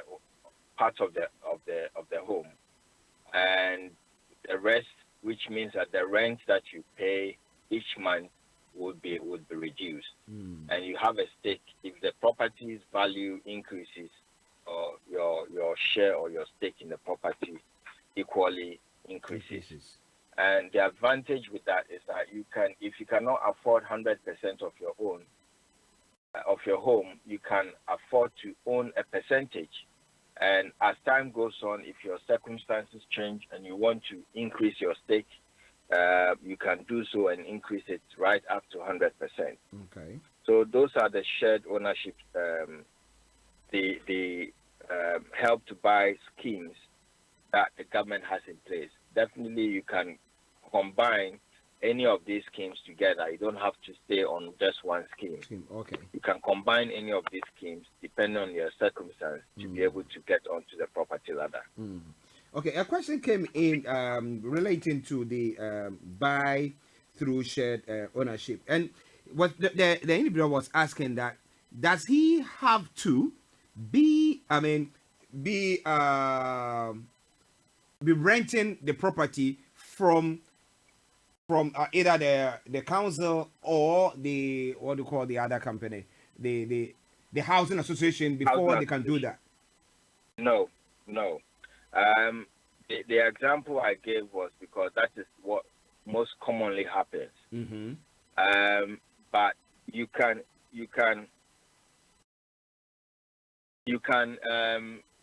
go to any housing association and basically speak to them. But the fact is that you can't. I think you have to be able to live in the property. Yeah, you have to. It has to be your home that you intend to live in. Okay. And so, yes, definitely, you would have to speak to one of these housing associations. I'm not sure whether you can buy it and rent it out, but I can confirm this and let your listeners know next week. Yeah. Okay. That's good. All right. If you have any other thing to say about it, then you can please go on so that we can come to today's topic, please. Right. So those are the schemes that we looked at last week. Today, I want us to look at state pension. State pension. It's an area that some of us, especially when you are younger, you don't tend to pay a lot of attention to it. But it's absolutely important that we look after our old age. Certainly, age catches up with everyone. Oh yes. And it's important that you take care of how you're going to be able to look after yourself in your old age. That is what I want us to talk about today. Okay. Yes. So state pension. Go on, sir. Yeah. So the state pension is designed basically to provide you with financial foundation for your retirement. Okay? If you go online, go to www.gov.co.uk, anybody at all, you will be able to find out what your state pension forecast is based on, so you can tell now what entitlement you can have for state pension based on how much you have put in. So if you qualify, you can get a state pension up to, at the moment, we're looking at currently the state pension, the basic state pension is £164 a week. £164 and £35 a week, which works out around 8,500 a year. Okay. So, as you are aware, it's not a lot to live on, but it's a start. And what you get depends on how much you put in. Okay. Basically, I mean, what you put into your contributions towards your national insurance, part of it goes towards your state pension. Okay. So the state pension that you get depends on how many years you've contributed and how much that you've put into the pot. Okay. Let me ask a quick one there. Now, you talk about state pension. So if somebody is working with a private entity, do they also qualify? Do they benefit from the state, pension? Or they are different? Yeah, absolutely. Everybody pays national insurance. So your employee's national insurance, which you contribute, which is taken out of your pay slip, part of it goes towards your state pension. Okay. Yeah. Part of it goes towards your state pension. So that is what that is your contribution to the pot. Okay. Right. Now at the moment, I think the state pension age for men is 67 years, and for women is 65 years. So depending on how active you have been in terms of your working life, if you started work, let's say around the age 20, 25 years, let's say you did all your education by 25 years, you should have technically about 40 years of active contribution towards the scheme.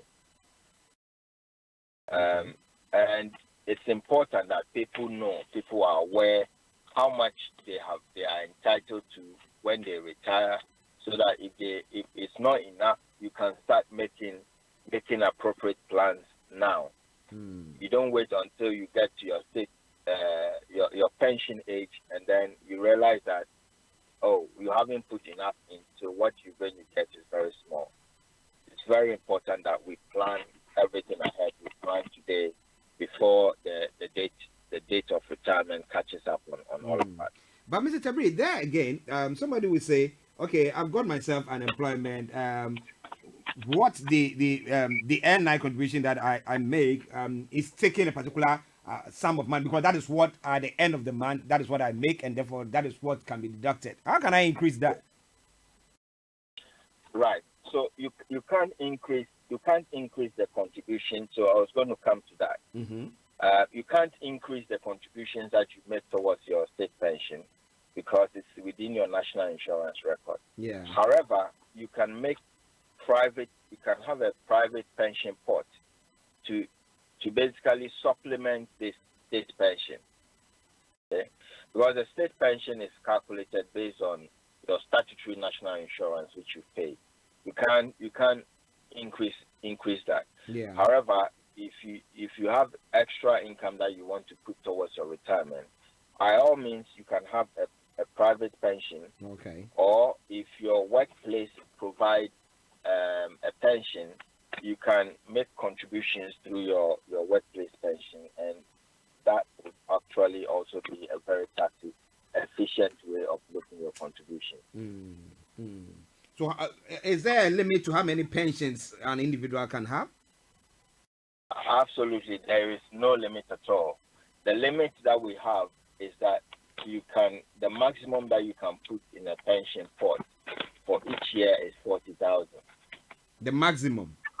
The maximum you can put for in a pension pot is 40,000, and I think in a lifetime you can put up to £1 million in your pension pot. I see. So, yeah, so there's quite a big chunk of limit for you to be able to put money away and save for the future. Now, what about people who think that, okay, look, state pension, okay, because of this NIR for that, I don't have control over, they are taking that money. Okay, I wouldn't do any other pension. I would just be, saving the money in the bank. Just have a savings account, just put monies there. Would that work for them, or you would advise against that?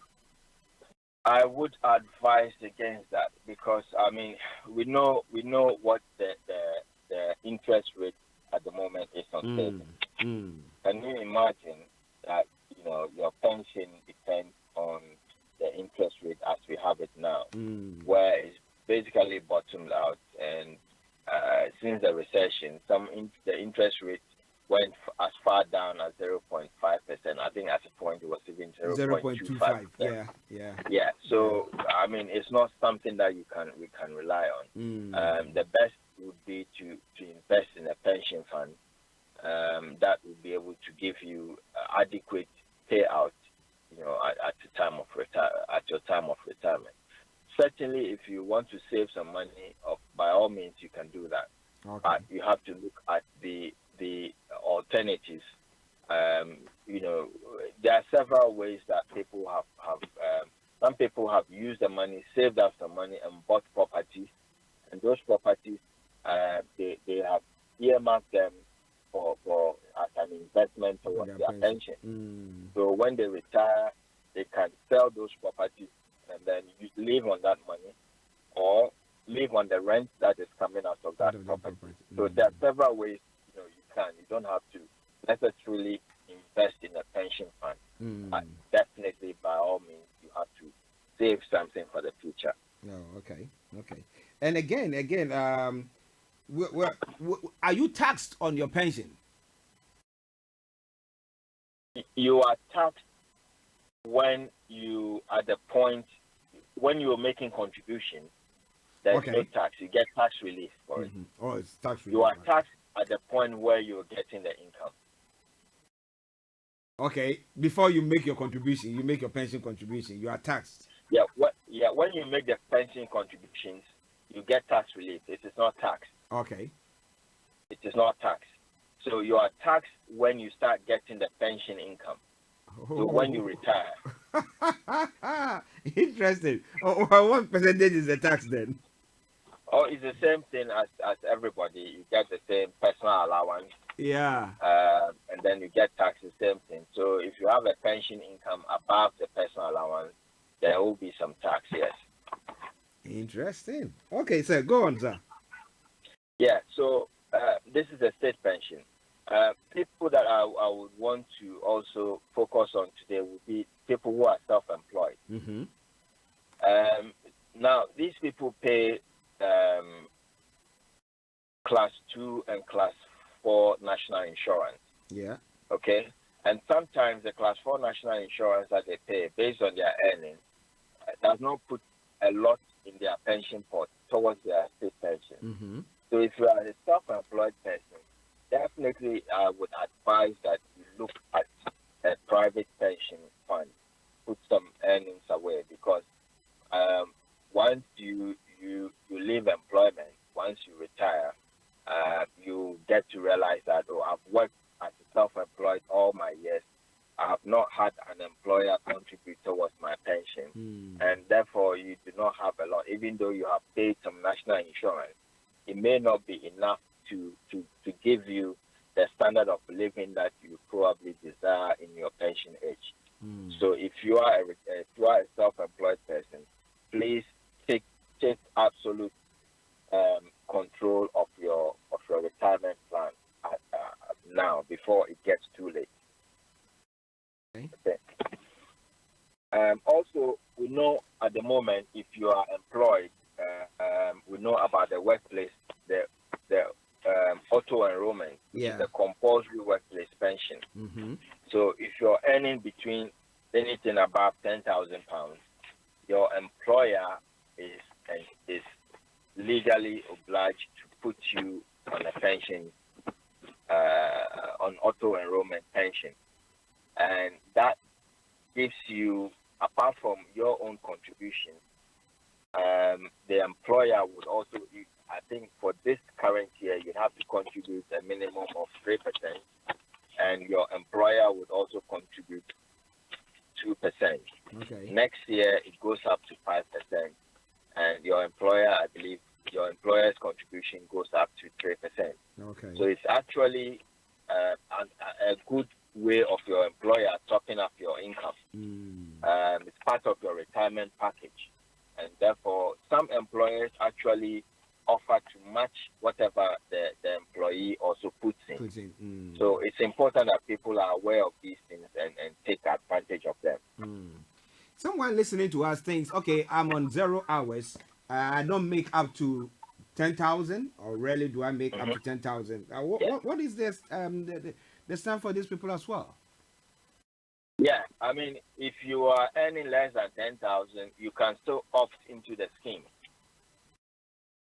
Yes, you can still opt into the scheme. Your employer obviously is not obliged to opt to put you on auto enrollment legally. But if you opt to the scheme, then they would have to make the contributions on your behalf. So yes, definitely you have to take advantage of it if you want to put some money away. Okay. Another question that is just coming, I will just add that one, and then I will let you finish with your submission. Now, the person is saying that they do various cleaning jobs. So it's not from one company, but a bit here, a bit there, a bit there. So let's say a few in a day, and but individually, that doesn't give them up to the 10,000 per se. Yeah. Okay. Yeah. So that's some minimal amount. How can they work around that as well?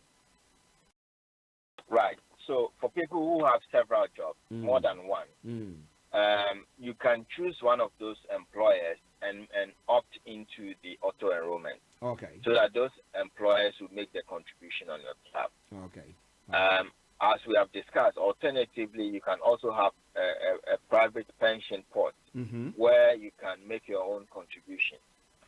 So, but for it to be more tax efficient, I think it would be better if you make the contributions directly to your pay, your salary sacrifice arrangement. Okay. So that whatever is deducted is taken out before tax is calculated on the amount that you pay. Okay. Sir, please go on.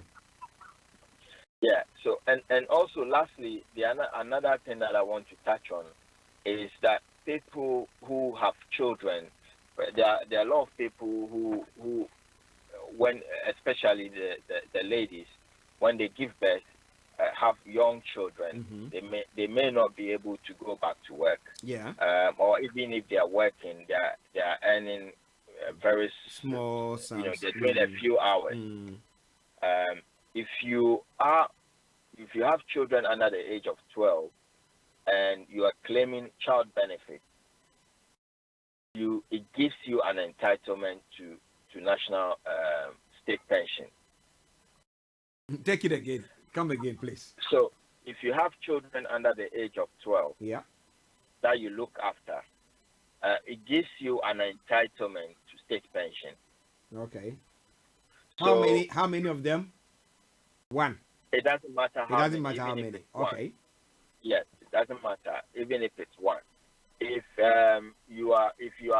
you may not even be working at all, so you don't have to be working. So long as you have children under the age of 12 that you are contributing, you are claiming child benefit. You are rewarded with a national insurance credit, which goes towards your state pension. Yeah. So I'm saying this because there are some people who say, "Oh, I don't want all the hassle from HMRC and all that, so I'm not even going to claim this child benefit." Those people will be losing out on this national insurance credit. Oh, okay. Okay. So if you are entitled to it, by all means, make sure you claim for it. So even if you are working, if you have your main work that you're doing, and you still have you have this child credit or that, do you benefit from it? Yeah.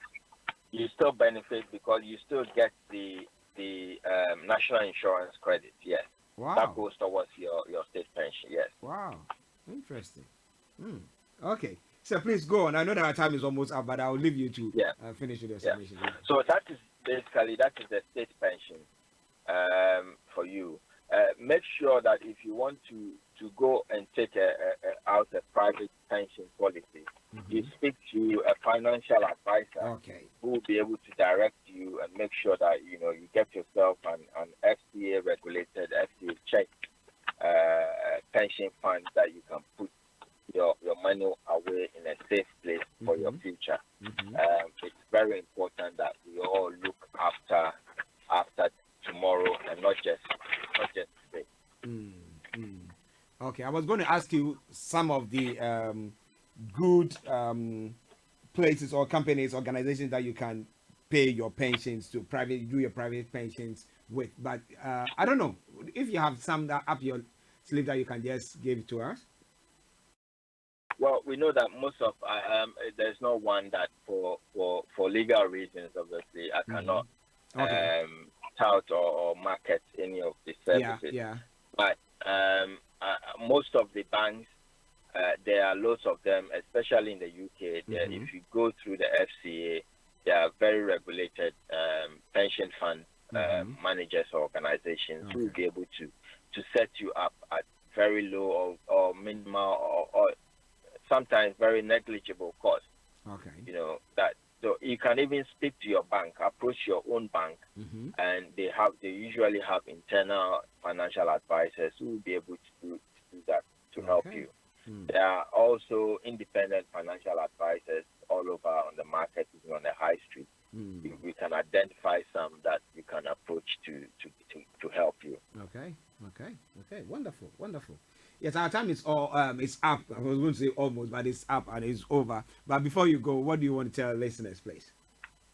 I look forward to speaking to you again. If anybody has any issues of accounting or tax matters, you can reach me on 079-6124-8834, 079-6124-8834, or at dan@grlaccountants.com. dan@glaccountants.com. It's like I always say, it's accountants with an S. Yeah. Okay, so that was Mr. Dan Tabiri bringing you some knowledge when it comes to state pension. Now, what do you think about that? Next week, we'll be continuing with it. If you have any questions, we will try to see to address those questions. So keep on sending your questions in, and God willing, next week we'll see to that. Let me say good afternoon to Auntie Regina and Lady Gina Latte listening to us. The question that you posed, we'll make sure that next week when we have Mr. Dan Tabiri live, we will see to address that. What are the steps to take if you want to give your property to your children whilst you are still alive? Okay, we will see to address that question for you. But thank you very much for tuning in to listen to us today. Before I go, I bring you some lovely music. I chanced on this morning, and it's from Sarkodie. Maybe you've heard it several times, but I haven't. It's my first time of hearing it, and it's known as Bleeding. But I hope that this afternoon you bleed in love for each and every one of us. Okay, so on that note, I say have a top of the day, but this evening exactly at 7 o'clock, then Afia said welcome to will be coming your way with the Afia show. And Saturday morning, lovely music coming your way at 4 o'clock. We have the one and only My Journey. Captain Felix Tete also coming your way with My Journey. He's going to be having a special guest. And you want to know more, don't you worry. Tune in. After that, at 6 o'clock exactly, we have the Family Enrichment team also coming in.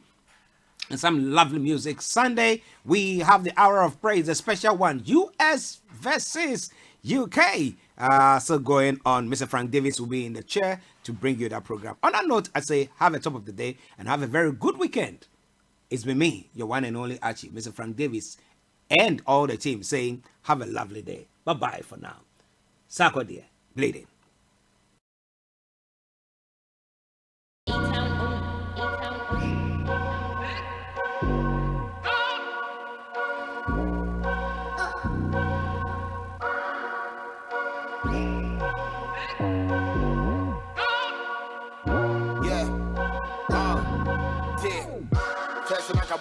Pressure. They just want to put me on the stretcher. The coolest way to start your weekend. But since I got it all together, I'm stacking all the cheddar. Since I'm an ex-girl, try me letter. Thanks for listening.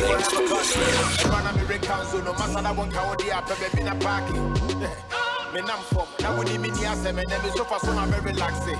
Yeah. Wouldn't need my chassis, I want me I'm ready. I would to meet a friend one go. Charlie, no new friends. Me how then I go from in the man. This is from my day one, down to the bottom, my C9, Bugatti, Angelo, my true life savers.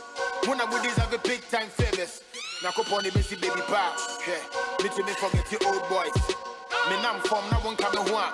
And yeah, master who is all around the world. First born I me bleedy.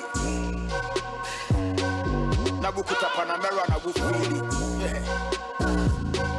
Charlie, way back now me bleedy. But now what is a come on I will feel it. And then you move why they bleedy. Master who bleedy and I me feel it. Who bleedy and I me feel it. Who bleedy and I me feel it. Master forget to ya want to feel it. Master who bleedy and I be feel it. Who bleedy and I be feel it. Who bleedy and I be feel it. Yeah. Master forget to ya want to feel it. Yeah. Charlie Bossy Jimmy they was a cow. Nya waya mama de man known to me count.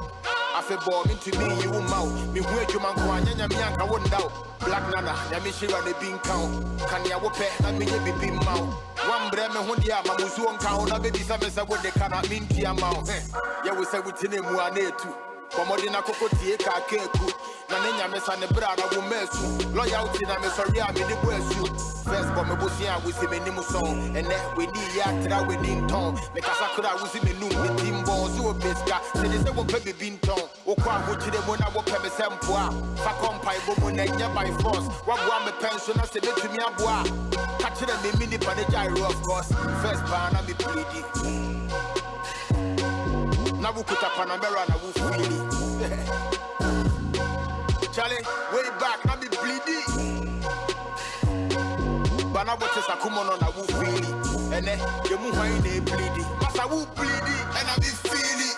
Who bleedy and I be feel it.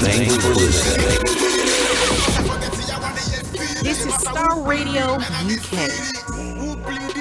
In your car, At work, at home, on your smartphone. Broadcasting worldwide, online 24/7. Online, on mobile, so on DAB. This is Star Radio UK, the leading African Caribbean radio station.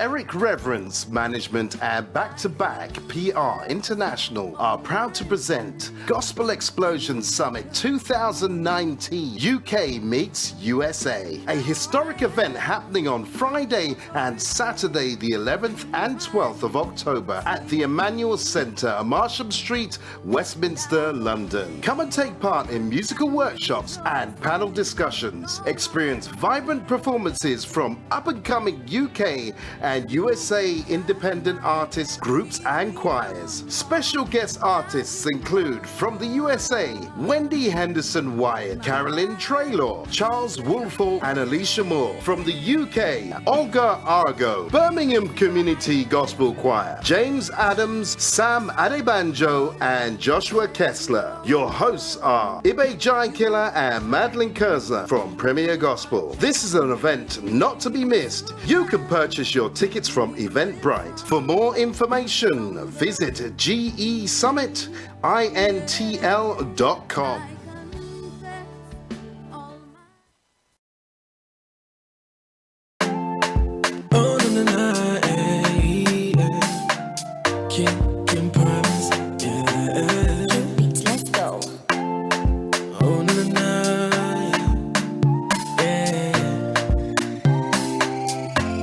let's go. Say I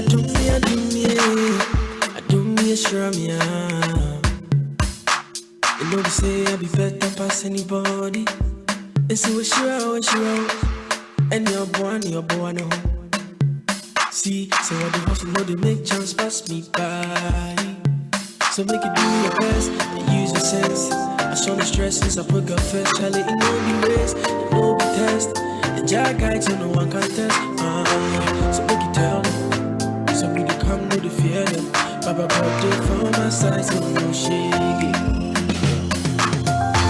Yeah, when you're media, on Tonko na Ondo, on in the CCTV, Davy and anyone so. Even if I walk through the valley of death, I know the fear.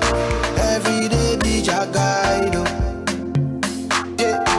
Yeah, when you're media, on Tonko na Ondo, on in the CCTV, Davy and anyone so. Even if I walk through the valley of death, I know the fear. Every day be your guide. Make you no cry, say you go be, make you still try. You no draw money near when you walk. That shit no good, babe. I probably make you no cry, still try. Say you go be, make you no cry. You no draw money near when me and die. I don't mean a song, I don't mean a dim, I don't mean a dim, team in China, cheetah. Don't mean a song, I don't mean a dim, team in China, cheetah. Yeah, when you're media, on Tonko na Ondo, on in the CCTV, Davy and anyone so. Even if I walk through the valley of death, I know the fear. Every day be your guide. Yeah, when you're media, on Tonko na Ondo, on in the CCTV, Davy and anyone so. Even if I walk through the valley of death, I know the fear. Every day be your guide. Your guide. Nyame back up in the bomb and hobby. Timua, mo bomb and hop on mo farm and hot time. Budidi masana mo bomb second. Mo man, Thomas mo say me the botan wo do me. Between me ni baby crown me fear. Charlie, be surround up me hwe ni media. Senior, edi baby crown bu me ni chia. Wo nyame, once me mu anka ma ye hye mu chia. Wo me ni sa me to na man no bu twa me to fe. Wo mo to me nku ne tema komem. Wo ne me kama fo wo ne makochem. Ma mente wase na mente wase. Okana se muse fa wosan kanye meshirano. Onya menana wa sheme bonti na debiano. Ansana udi medine be ko bebiano. Kai se wo hwe me. Wo bedu na wisiano El Shaddai. Yo wonya mibia. Ontonko na ondo. Oni me CCTV. Baby, I need you on me so. Even if I walk through the valley of death,